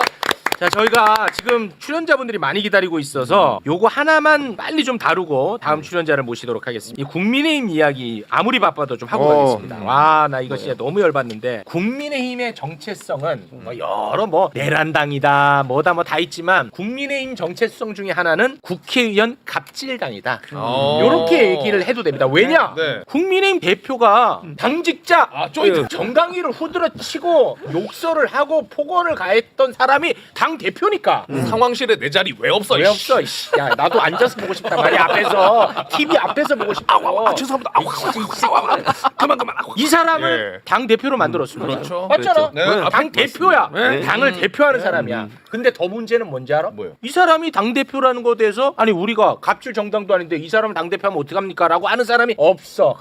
그러니까 국민의힘은 정체성이 갑질 정당. 맞죠? 맞습니다. 예. 네. 그럼에도 불구하고 그 당사자 송언석이가 민주당이 갑질 정당이라고. 진짜. 아, 나는 나 깜짝 놀랐어. 바로 이런 게 여러분 역풍이 부는 겁니다. 역풍은 이럴 때 쓰는 겁니다. 네. 역풍 더 강하게 불 수 있도록 여러분 최선을 다해 주셔야 됩니다. 송언석이의 정말 말 같지 않은 발언 함께 보고 오겠습니다. 갑질 및 위법 의혹이 제기된 강선우 의원에 대해서는 의원직 사퇴를 촉구하면서 국회 윤리위원회에 제소하는 조치를 취하겠습니다. 놀랍지 않아요? 너무 놀라워요. 유체 이탈이지. 그래서 이제 민주당의 박상혁 의원이 누가 누구 보고 비판하냐라고 직격을 했어요. 네. 그러니까 송원석이 박상혁 의원을 향해서 또 한마디를 했거든요. 아, 그래요? 그런데 결론적으로 말하면 다 거짓말입니다. 네. 한번 보고 오겠습니다. 박상혁 의원 제가 잘 아는데 그런 말을 한다는 것이 예의에 어긋난다는 것점은 잘 아실 분이라고 저는 생각합니다. 예. 저는 반성하고 사과했고요. 그래서 처벌을 받아가지고 탈당도 했고요. 저 거짓말입니다. 처벌 받을까봐 무서워서 탈당한 거예요. 그리고 조용해지고 4개월 만에 들어온 겁니다. 네. 저 거짓말입니다. 맞아. 처벌 받지 않았습니다. 야, 왜냐면 그 당시에 당에서 윤리위원회에 제소가 들어가가지고 네. 저거는 윤리위원회 열리면 사실상 당원권 정지 2년 이상 먹습니다. 그렇습니다. 혹은 출당 조치될 수도 있어요. 네. 그러면 다음에 공천을 못 받죠. 그러니까 차라리 그냥 조용해질 때까지 내가 한 서너 달, 그 이제 깡패들도 그런 거 하잖아요. 예. 야, 너 조용해질 때까지 잠깐 나가 있어. 어. 이런 거 비슷하게 그렇습니다. 나갔다가 다시 깨끗하게 해가지고 다시 들어오는 네. 요 과정을 그냥 거친 거죠. 그렇습니다. 금방 들어오지 않았나요? 4개월. 4개월 만에. 아니 제가 약간 집행유예 같은 거예요. 예. 제가 보좌관 12년 했거든요. 아, 그래요? 네, 보좌관 12년 했는데 저 사건 때문에 당직자들이 당무 거부를 했어요. 아. 그랬다는 건 엄청난 파장이 있었다는 거예요. 웬만한 갑질에는 우리 어렸을 때 많이 참고 살았거든요. 근데 당무 거부했다는 건 진짜 어마어마하게 큰 파장이었기 때문에 탈당까지 시킨 거거든요. 특히 저 때 국민의힘 당직자들이 들고 일어난 건데 네. 국민의힘 당직자들은 뭐 아시다시피 성격이 굉장히 다릅니다. 그럼요. 민주당이나 뭐 진보정당의 네. 당직자들하고 비교를 하자면 굳이 비교하자면 굉장히 수능적이에요. 직장인 개념. 직장인 느낌이고 공채 시스템으로 짝짝짝 올라가는 시기이기 때문에 근데 거기서도 반발이 나왔 있기 때문에 네. 송원석 잘라야 된다. 그렇죠. 이런 얘기가 그때 나왔던 겁니다. 근데 어떻게 지금 뻔뻔하게 저거 진짜. 이거 진짜 제대로 여러분 역풍 만들어 내야 됩니다. 네, 이건 인간 아니잖아, 솔직히. 아, 그러니까. 저 여기서 숟가락 하나 얹어도 됩니까? 예. 오늘 저 발언이 나오게 된 게 이제 SBS 라디오 김태훈의 정치쇼잖아요. 그렇습니다. 사실 이제 그 제작진 중에 저랑 이제 친한 애가 하나 있어. 그래서 계속 쪼았어. 아니 니네 라디오가 뭐 공평하게 뭐 이렇게 질문을 해야 될 거 아니냐. 네. 민주당 그렇게 공격을 했으면 아니 국민의힘 사람들 나왔을 때 사실 갑질 사례로 따지면 국민의힘 훨씬 많은데. 네, 그렇죠. 거기는 지금 비대위원장이 그러고 있지 않냐. 라는 얘기 막 했더니 실제로 오늘 질문을 한 거예요. 그렇게 연결된 겁니까? 그렇게 연결이 되는 겁니다. 헬마우스입니다. 여러분 이것이 헬마우스입니다. 잘 되는 애들은 이유가 있어요. 희장하는 애들 치고 나쁜 애들 없습니다. 왜냐면 그거 안 했다가 저녁에 남천동에서 제가 얘기했는데 이거. 좋았어요. 너무나 좋았습니다. 쪼면 제작진도 합니다, 여러분. 쪼아줘야 됩니다. 그리고 충분히 해야 되는 질문이거든요. 그럼요. 아니, 반드시 해야지. 네. 왜냐하면 이 사람은 지금 현재 대표잖아요. 현재 그럼요. 대표. 그렇지. 오늘 진짜 SBS 김태현의 정치쇼 칭찬합니다. 대단히 고맙습니다. 이거 정말 반 죽여야 됩니다. 이거 지금. 이 말이 됩니까 이거 아, 진짜 지금. 뭔가 이게 아우 정말 빤빤하다 하고 네. 그냥 넘어가면 넘어갈 때 안 돼. 맞아. 예. 진짜. 뭐 이런 것들이 다 차곡차곡 반영이 돼가지고 MBS 여론조사 결과 국민의힘 네. 간판 달고 역대 최저치 17%. 네. 근데 이것도 너무 높아. 1.7로 가야지. 1.7로 갑니다. 자, 그러면 지금은 조금 예민한 이슈를 한번 좀 다뤄볼까요? 그래요? 저는 진짜 다루기 싫은 이슈야. 왜냐? 너무 예민하고 너무 어려워. 어렵기도 하고. 그러나 우리 사회에서 반드시 다뤄야 되는 문제이기 때문에 솔직히 손해가 되지만 우리 사회를 위해서 안 다룰 수 없는 문제입니다. 네. 이 문제 다뤄볼까 하는데요. 이 예민한 이슈 중심에 서 계신 분이 있습니다. 네. 가뜩이나 좀 외모가 좀 짠한데요. 이 문제 때문에 지금 더 입장이 짠합니다. 네. 하지만 너무 중요한 문제이기 때문에 다룹니다. 맞아요. 박주민 의원님 박수로 맞이합니다. 네, 안녕하십니까. 자, 윤석열의 의료 대란. 윤석열이 아무런 근거도 없이 갑자기 의대 정원을 1년에 2,000명 증원하기로 결정을 했습니다. 네. 미친 짓이죠. 여기에 이제 반발한 의대생 그리고 전공의들이 현장을 떠났습니다. 원죄는 무조건 윤석열에게 있습니다. 팩트고. 예, 요거를 일단 전제로 이야기를 하는 겁니다. 맞아요. 원죄는 윤석열에게 있습니다. 요거를 전제로 이야기를 나누겠습니다. 대한민국 의료 체계를 지키기 위해서는 반드시 해결해야 할 문제입니다. 그런데 이 정권이 바뀌고 의대생들이 학교로 돌아오겠다고 선언을 했습니다. 네. 너무나 다행스러운 일이긴 합니다만 그동안에 받지 못했던 이 교육의 문제 이걸 어떻게 해결할 것인가 이게 현실적 문제가 됩니다. 왜냐? 특혜 논란이 일 수가 있거든요.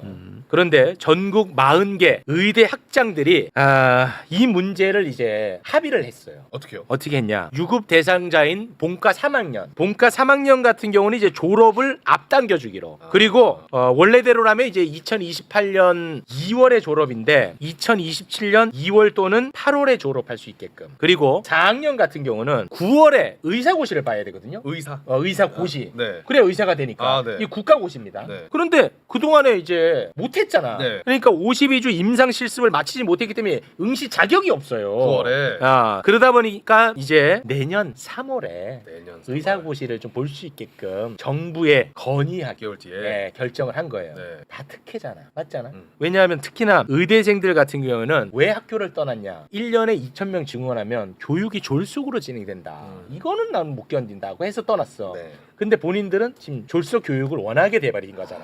이게 특혜 논란이 어마어마하게 일었습니다. 그래서 다시 또 입장이 바뀌었어요. 의대 학장들이 모여가지고 이 워낙 시끄러우니까 각 대학 자율에 맡기로 알아서 해라. 또 바꿨어. 이게 굉장히 어려운 문제인데 말이죠. 의원님 네. 어떻게 해야 되나요? 그러니까 사실은 미복귀한 학생들이 복귀하도록 만들기 위해서 새로운 학기를 하나 이제 창설을 해야 되는 거고요.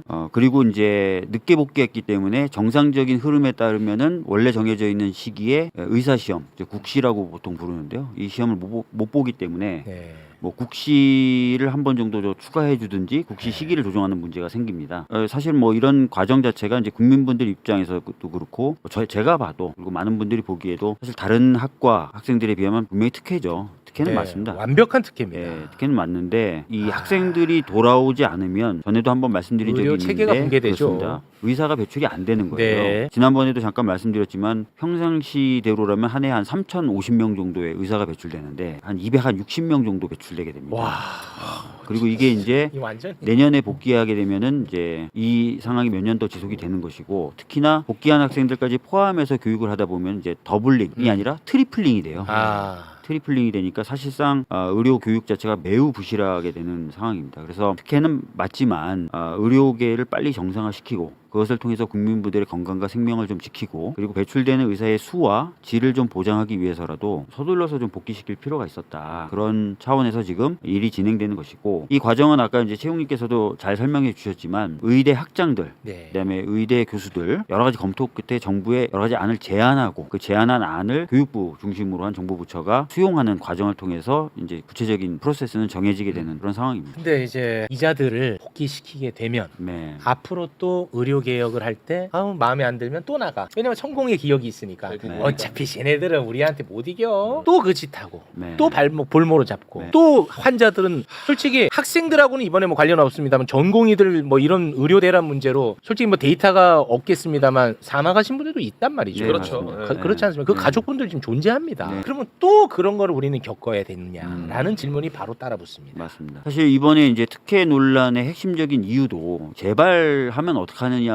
국민분들의 우려가 있기 때문에 특히 그렇거든요. 네. 그래서 재발 방지 대책을 어떻게 수립할 것이냐 이 부분에 대해서 저희들도 고민하고 있는데 우선 이제 의대 증원 학생 수를 늘리는 문제에 대해서는 전에도 한번 말씀드렸지만 이미 법을 올해 초에 하나 통과시켜놨어요. 어떤 법이냐면 의료 인력 수급 추계 기구를 만드는 법입니다. 그래서 이 법에 따라서 만들어지는 추계 기구가 의대 정원의 숫자들 그리고 필요한 분야의 숫자들 이런 것들을 정하게 되고 이 정하는 부분에 대해서는 의료계도 따르는 것으로 다 합의가 되어 있기 때문에 의대 정원의 문제에 있어서 앞으로 이런 분란이 있기가 어렵다라는 말씀 드리겠고요. 그렇습니까? 무엇보다도 이재명 정부는 윤석열 정부와는 다릅니다. 윤석열 정부가 사실 2,000명을 합리적 근거와 논거도 없이 완벽하게 밀어붙이기식으로 하다 보니까 이런 상황이 빚어진 건데 이미 저희들이 몇 차례 밝힌 바와 같이 명확한 근거와 데이터를 가지고 그리고 대화를 해나가면서 의료개혁 관련된 정책들을 추진해 나갈 것이기 때문에 전 정권과 같은 이런 상황은 좀 반복되지 않을 것이다라는 말씀도 드리겠습니다. 말씀드리는 순간 속보가 어떻게 나왔는데요. 교육부가 의사고시 추가 건의하지 않았습니까? 네. 그거를 수용하는 것으로 네. 나왔습니다. 저는 이게 참 저도 제 감정이 이게 잘 통일이 안 돼요. 이거 완벽한 이거는 특혜거든. 근데 또 의료 붕괴를 그냥 지켜볼 수는 또 없는 노릇이고. 나도 아주 돌아버리겠습니다. 이것 때문에. 맞습니다. 헬마, 너가 어떻게 해결해봐. 너도 한마디 해. 그 이제 저는 솔직히 말하면 예. 뭐 박주민 의원이 어떻게 보면 이제 어쩔 수 없이 맡은 짐이죠. 국회 네. 보건복지위원장이시니까 맞아. 이걸 이제 중재해야 되는 업무로서 이제 접근을 하시는 걸 텐데 그럼에도 불구하고 어차피 지탄은 다 박주민한테 가는 거니까 네. 그렇게 된 김에 제가 하나 더 지탄을 드리자면 지금 욕 많이 올라온다. 저는 이제 제일 안타까운 게 뭐냐면 제일 또 그리고 걱정되는 거 네. 뭐 복귀하는 사람들이 특혜를 받는다는 것도 문제지만 먼저 복귀한 그렇지. 사람들 맞다 헬마야. 그러니까 이걸 각오한 사람들 네. 혹은 뭐 병원을 지켰던 사람들 이런 사람들을 사실 1년 동안 괴롭혔잖아요. 그 나갔던 사람들 맞습니다. 낙인 찍고 네. 뭐 리스트 만들고 배신자라고. 너네 돌아가면 너네 이제 다 죽었다 이런 네. 식의 행태를 벌였었기 때문에 복귀하면 이제 이 사람들이 다수가 되는데 네. 이걸 막을 수 있을까 이렇게 못 막아요. 괴롭히는 거를 못 막아요. 네. 이거는 진짜 너무 걱정이에요. 자 의사는 또 특수성이 있습니다. 이 사람들은 계속 가요. 그렇잖아요. 맞아요. 의대 졸업하고 끝나는 게 아니야. 네. 나 같은 경우는 그냥 학교 사람들 안 보면 그만이야. 나 왕따 시켜도 사회 나가면 돼. 그렇죠, 그렇죠. 근데 이 사람들은 계속 같이 간단 말이죠. 근데 헬마 씨가 말씀하신 것처럼 그들이 이제 다수가 됐고 용기 냈던 자들은 배신자가 되는 겁니다. 이 낙인 영원히 갑니다. 선후배로. 근데 이자들은 이분들은 사실 희생하고 용기를 냈는데 오히려 피해를 보는 이건 사실 정의의 관점에서 이 부정이거든요. 이거 어떻게 해결합니까? 좀 말씀 좀 드리고 싶은 부분이 있습니다. 방금 말씀하셨던 것처럼 저는 보건복지위원장이기 때문에 국민 전체의 건강과 안전을 생각할 수밖에 없고요. 맞죠. 그러기 위해서는 어쩔 수 없이 의사들이 정상적으로 좀 배출이 되는 상황을 빨리 좀 만들어야 되는 그런 답답함이 있습니다. 맞아요. 저라고 뭐 대학생들이 이쁘거나 뭐 전공의가 이쁘거나 그렇지는 않거든요. 그 행동에 대해서. 네. 아니 근데 아무런 페널티가 없는 거는 좀 문제라고 보거든요. 아무런 페널티가 없습니다. 오히려 이들은 성공의 기억만 갖고 갑니다. 이 의대생들 그러니까 전공의가 아니라 이제 의대생들의 의대생을 말씀드리는 경우에는 건데. 네. 유급이나 이런 부분에 있어서 이제 학교별로 판단하게 되어 있습니다. 그래서 어떤 학교에 따라서 유급 처리를 하고 나서 새로운 학기를 듣게 하는 학교도 있을 것이고 학사 과정상 그게 어려운 경우에는 뭐 그렇지 못한 학교도 있을 텐데 이런 것들은 이제 학교별로 좀 상황에 따라서 맞게 판단하도록 되어 있기 때문에 정해질 건데 아마 유급 시키는 것이 아마 유급 처리 일단 하는 것이 원칙일 것입니다. 그래서 이런 부분에 대해서는 저희들도 참 답답하지만 학교의 어떤 특성들 이런 것들을 좀 반영할 수밖에 없었다라는 말씀을 드리겠고요. 그리고 방금 말씀하셨던 것처럼 미리 복귀한 학생들에 대한 어떤 네. 소위 말하는 뭔가 공격, 보복 이런 부분에 대해서는 엄히 다룰 겁니다. 엄히 다룰 것이고 네. 학교 측이라든지 또는 이후에 수련할 병원들과도 면밀히 이야기를 함으로써 이런 부분을 또 예방할 수 있는 부분은 또 충분히 예방하기 위한 많은 조치들을 해 나갈 계획입니다. 아, 그 부분을 지금 신경을 쓰고 신경 계시는 쓰고 거군요. 있습니다. 예. 진짜 어렵다 근데 이거.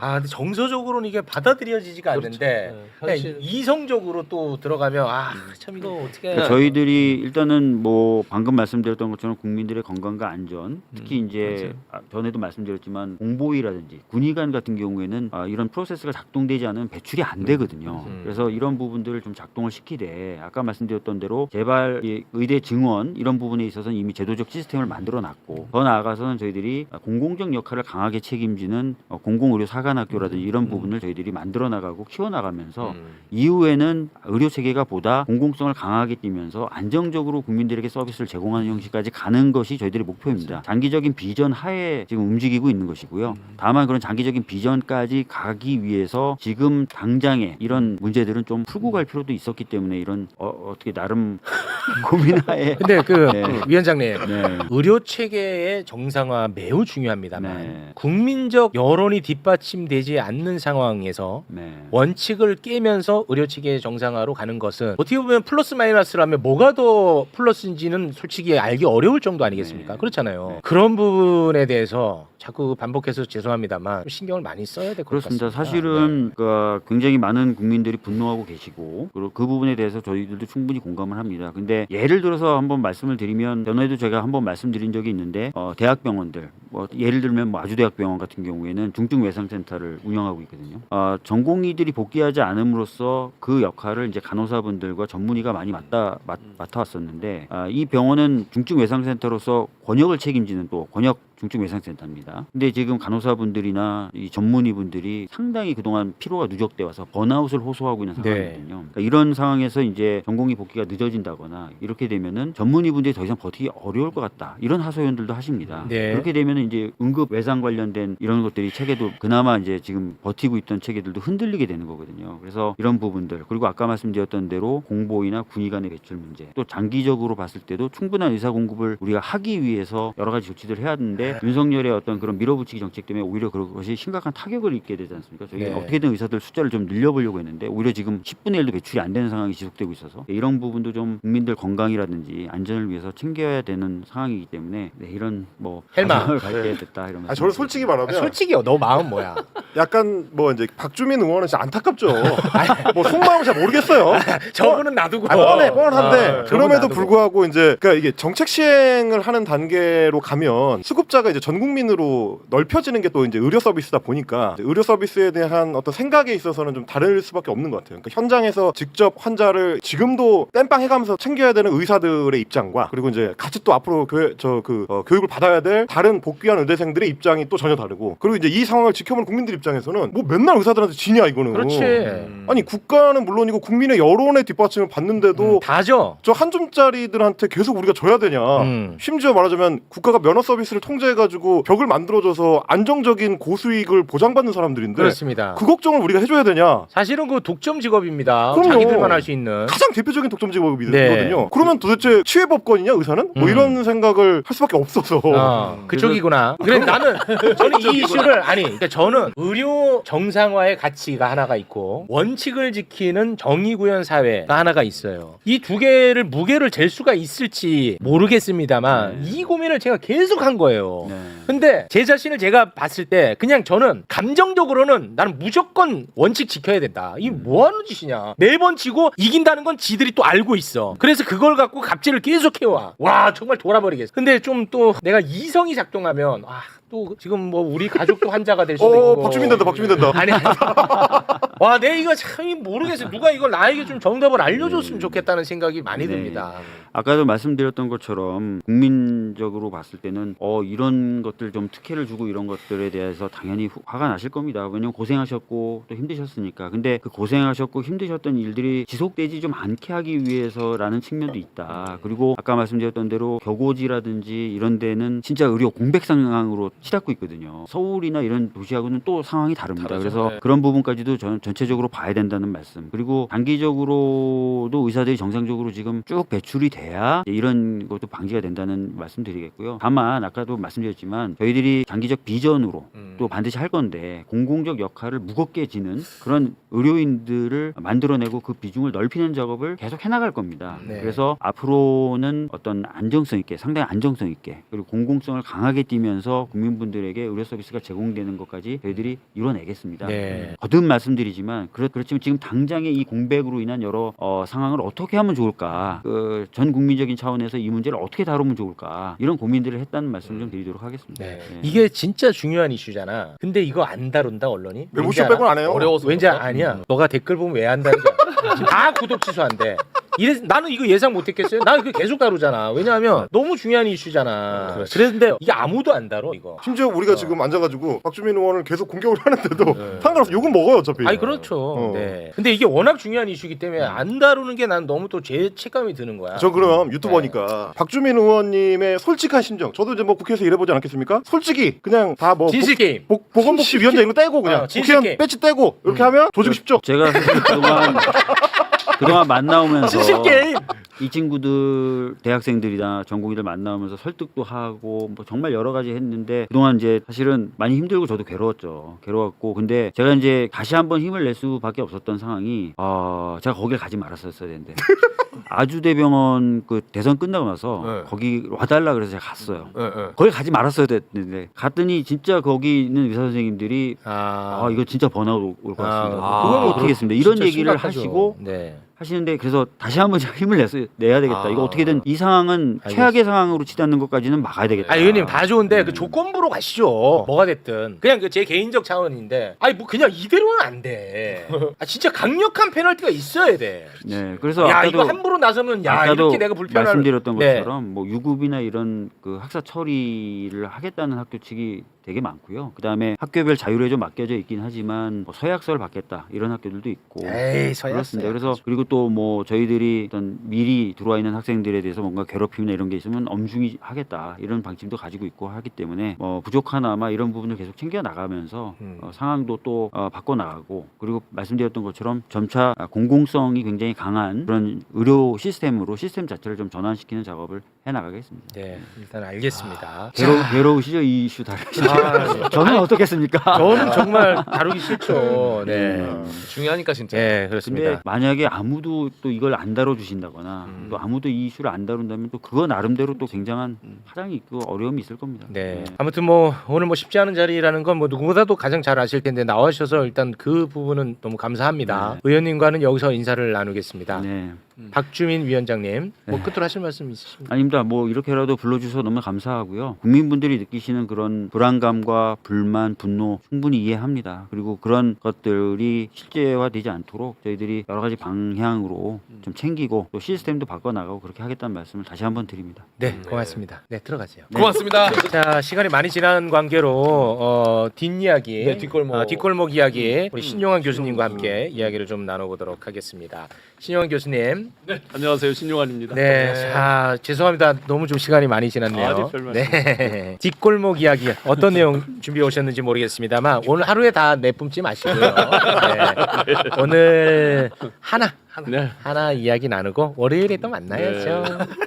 뭐 헬마 아시죠? 헬마? 네. 네, 네. 헬마 고맙습니다. 그 뉴스 잘 보고 네. MBC MBC 라디오 하고 네, 있습니다. 저랑 엇갈리게 이렇게 아, 들어요. 네. 뭐 대표적으로 지금 이기훈 이제 3부 주가 조작 웰바이오텍 회장, 네, 웰바 MOU 회장이 주가 조작범 예, 도피한다 이렇게 이제 나와 있는데 부산에서 이제 휴대폰이 켜져서 켜졌다 꺼졌죠. 예, 급파를 했다 이렇게 나오는데 네. 제가 확인하고 제보 받은 거랑 보면은 그게 이제 페이크일 페이크야. 것 같습니다. 얘는 전문가야. 그렇지. 그 기존에 이제 땡땡땡 글로벌이라고 코스닥에 이제 상장돼 있다가 상장 폐지가 된 회사가 있는데 그때도 이제 비슷하게 앞단에 사람들 세워놓고 이제 주가 조작 앞에 이제 인수자금 대고 주가를 띄우고 정점에 갔을 때 일명 까대기라고 그래서 시장에 이제 왕창 매각하면서 차익을 실현하는 어떤 이런 패턴을 많이 했는데 네. 기존에 이제 이 사람들이 그 팀이 일산의 오피스에서 같이 했다고 합니다. 그래서 제보한 분은 일산에 있을 수도 있고 지리를 아주 잘하는 서울 도심 한복판에 있을 가능성이 높다. 그래서 미랑도 처음에 이제 어떻게 됐냐면 이 사람이 이일준 회장이나 조성옥 씨랑 해서 논현동에 있는 어디 호텔에서 이제 처음에 미팅할 때는 네. 본인이 나갈 것처럼 얘기를 그랬었죠. 했답니다. 네.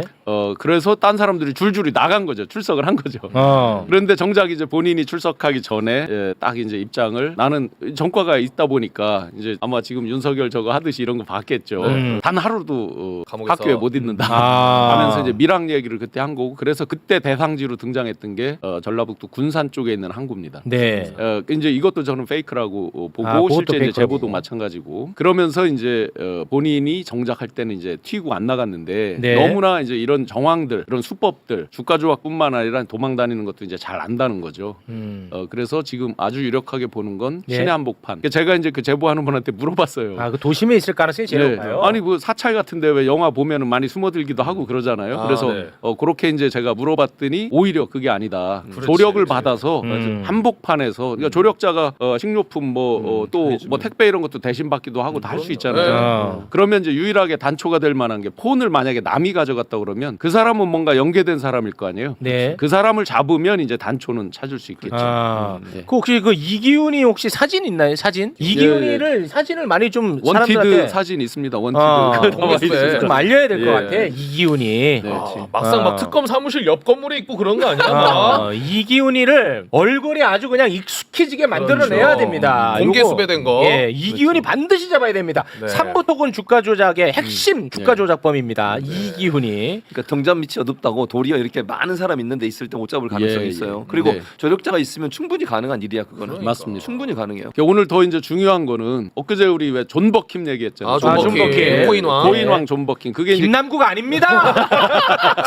박씨라고 몇 번 말씀드립니까? 김남구가 아닙니다. 김상민 부장검사가 거론되면서 이제 나온 게 존 버킴이죠. 네. 존 버킴한테 이제 자동차 창원 의창에 갈 때 리스했던 그 자동차 비용을 대납했다 이제 그 건으로 이제 시작이 된 거죠. 이 사람이 다시 소환이 된 거죠. 그때 당시에 800억 이상을 슈킹한 그 스캠 코인 이름이 뭡니까? 포도 코인입니다. 포도 코인. 포도. 예, 포도 코인. 2021년도 2월경부터 해서 이제 집중적으로 그 슈킹이 일어났는데 이 스캠 코인 수법이 이제 그 사람이 코인 업계에서 대단한 위치거나 유명했거나 이런 사람은 아니라고 합니다. 근데 스캠 코인 대표적으로 이제 그 돈을 슈킹하는 방법이 정상적으로 띄워놓고 거기서 이 가격을 띄워서 정상적으로 팔아서 슈킹하고 이런 게 아니라 일종의 다단계처럼 이제 그렇죠. 회원을 모집해서 아예 네. 우악스럽게 사실은 그 회원들이 내는 걸 그냥 슈킹하는 이런 수법이었거든요. 그런데 놀랍게도 제가 퀸비코인 말씀드렸잖아요. 네. 퀸비코인에서 이제 건진 있고 이땡땡 노땡땡 이런 이제 주범들이 또 기록에 나오는데 이 퀸비코인을 상장하고 스캔코인화 그렇게 해서 슈킹한 시점이 2020년 5월부터 2021년 사이에 집중적으로 일어나거든요. 시기가 비슷한 거예요. 그런데 놀랍게도 공통점이 하나 이제 이게 생기는데 이 뒤에 한 게 포도코인이잖아요. 네. 이 코인을 설계를 하고 상장하는 컨설팅하는 사람이 이 퀸비코인의 이제 주범 중에 한 명 등장을 합니다. 네. 근데 그들이 굉장한 금액을 슈킹해서 일단 겉으로 알려진 건 300억인데 그보다 훨씬 더 많은 금액을 슈킹한 걸로 알려져 있습니다. 네. 그들이 이제 부동산을 아주 그 유효한 부동산을 취득을 하는데 거기에 포도자가 들어가요. 취득한 부동산에. 그 어머니 명의로 이제 이 법인을 만들어서 올해 강남 청담동에 굉장히 좋은 오피스텔을 하나 분양을 하는데 거기에도 역시나 포도자가 들어가. 올라갑니다. 아. 그래서 이제 제가 처음에 이 퀸비 코인을 제보했던 사람하고 해서 통화를 해보고 하니까 그 연계성. 그럼 김상민 부장하고 앞에 포도 코인으로 슈킹을 한 존 버킴하고는 어떤 관계일까? 과연 그러면 김상민 부장 검사를 누가 천거를 했을까? 지난번에 대략 말씀드렸는데 건진과의 연관성이 어떨까 해서 이 연계 고리가 어느 정도 좀 보인단 말이죠. 시기도 그렇고 이런 사람들 등장 인물 그리고 이름 이 관계에서 공통점이 어느 정도 보인다. 네. 그래서 이건 특검에 강력히 이제 촉구를 드리는 겁니다. 네, 퀸비코인, 존버킴, 김상민, 김건희, 건진법사 네네. 이렇게 연결 다 그 돼 연계 있습니다. 관계를 네. 아주 강력히 좀 조사를 좀 해주십사라고 네. 촉구를 드립니다. 물론 김건희 특검이 워낙 많은 분야를 워낙 다루고 많아요. 있고 워낙 많은 새로운 사실들이 생기니까 여력이 쉽지는 않겠지만 네. 요 관계를 보면 상당한 의혹이 있습니다. 인적 연계고리를 보면 네. 물론 그 정점에는 김건희가 있는 거고. 네. 네, 알겠습니다. 아, 지금 뭐 의료대란 문제 그것 때문에, 때문에. 지금 뭐 귀에 잘 안 들어오나 보네요. 이기훈이 사진 한번 볼게요. 네. 이기훈이. 예, 여러분. 이기훈이 이 이기훈. 얼굴을 익혀야 돼. 익혀야지.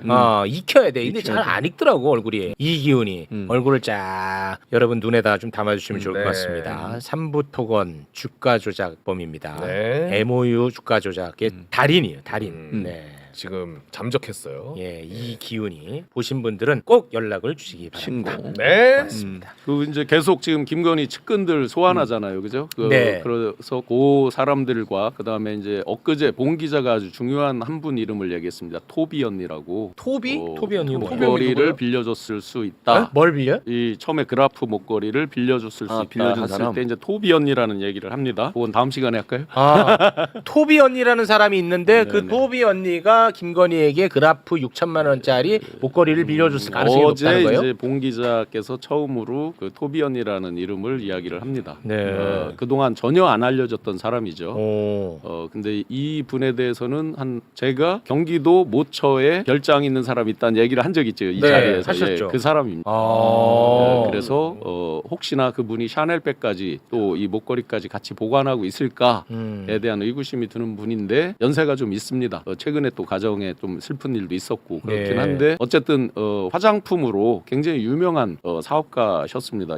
실명을 대면 금방 알 정도로 네. 유명한 사업가였는데 그 화장품으로도 히트를 쳤고 그 법인을 매각하면서 이제 큰 부를 축적한 분으로 김건희보다 나이가 훨씬 많은 분입니다. 그런데 이제 그분이 우리가 이제 그동안 뭐 자생한방병원 누가 빌려줬다 뭐 이렇게 해서 여러 이제 설들이 있었잖아요. 네. 그런데 가장 유력한 것은 현재까지 파악되는 건 토비 언니. 그분이 토비 언니라는 분이 일명 토비 누나라고도 알려져 있고 토비 언니라고도 알려져 있는데 네. 이분이 이제 김건희 씨랑 굉장히 친한 네. 그래서 이분이 빌려준 것으로 거의 추적이 파악이 되고 알겠습니다. 그런데 이분이 이제 굉장히 걱정을 하면서 이제 그 결장에 좀 있었죠. 그런데 지금은 이제 아마 딴 데로 또 옮겼다라고 주진우 기자는 그렇게 얘기를 하고 있습니다. 그만하셔야 될 것 네. 같아요. 네. 지금 뭐 거의 뭐 토비 엄마고 뭐고 텔레토비나 데려오던지 알아서 해라 뭐 이런 얘기 많네요. 알겠습니다. 여러분의 그 목소리를 좀 귀담아 들을 필요가 있죠. 그래서 앞으로 매불쇼의 스탠스는 의대 문제에 대해서는 원칙을 지키는 것으로 여러분과 함께 하겠습니다. 죄송합니다. 네, 제가 너무 양시론으로 가가지고 지금 욕을 많이 먹고 있는 그런 상황인데 네, 한쪽 노선만 택하기로 하겠습니다. 네.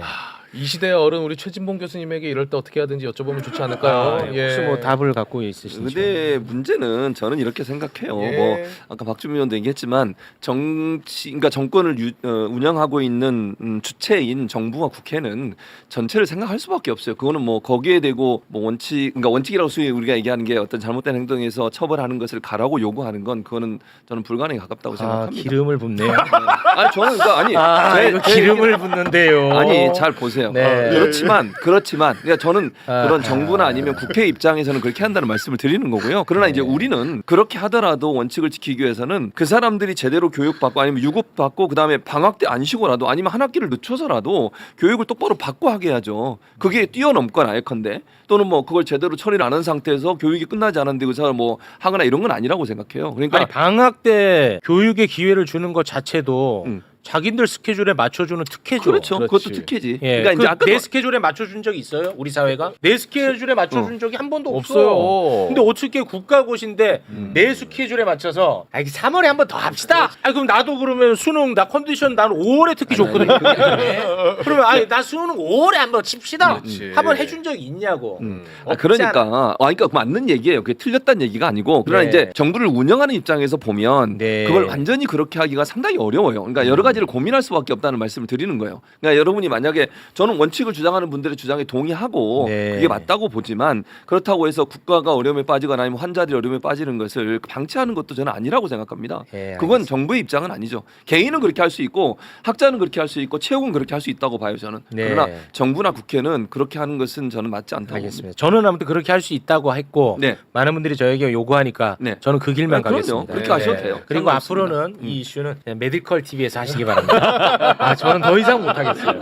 좀 너무 힘들어하네. 힘들어요. 이거 더 이상 못하겠습니다. 네. 아무튼 신용환 교수님 예, 그 코인 관련해서 이 연결고리가 있다라는 네, 부분 네. 이건 특검도 좀 유심히 지켜봐야 될 것 같다는 생각이 네, 네. 듭니다. 함께해 주신 두 분과 여기서 인사를 나누겠습니다. 네. 어지럽네. 잠깐 링겔 좀 네, 바꿔 오겠습니다. 두 분 네. 대단히 고맙습니다. 고맙습니다. 네.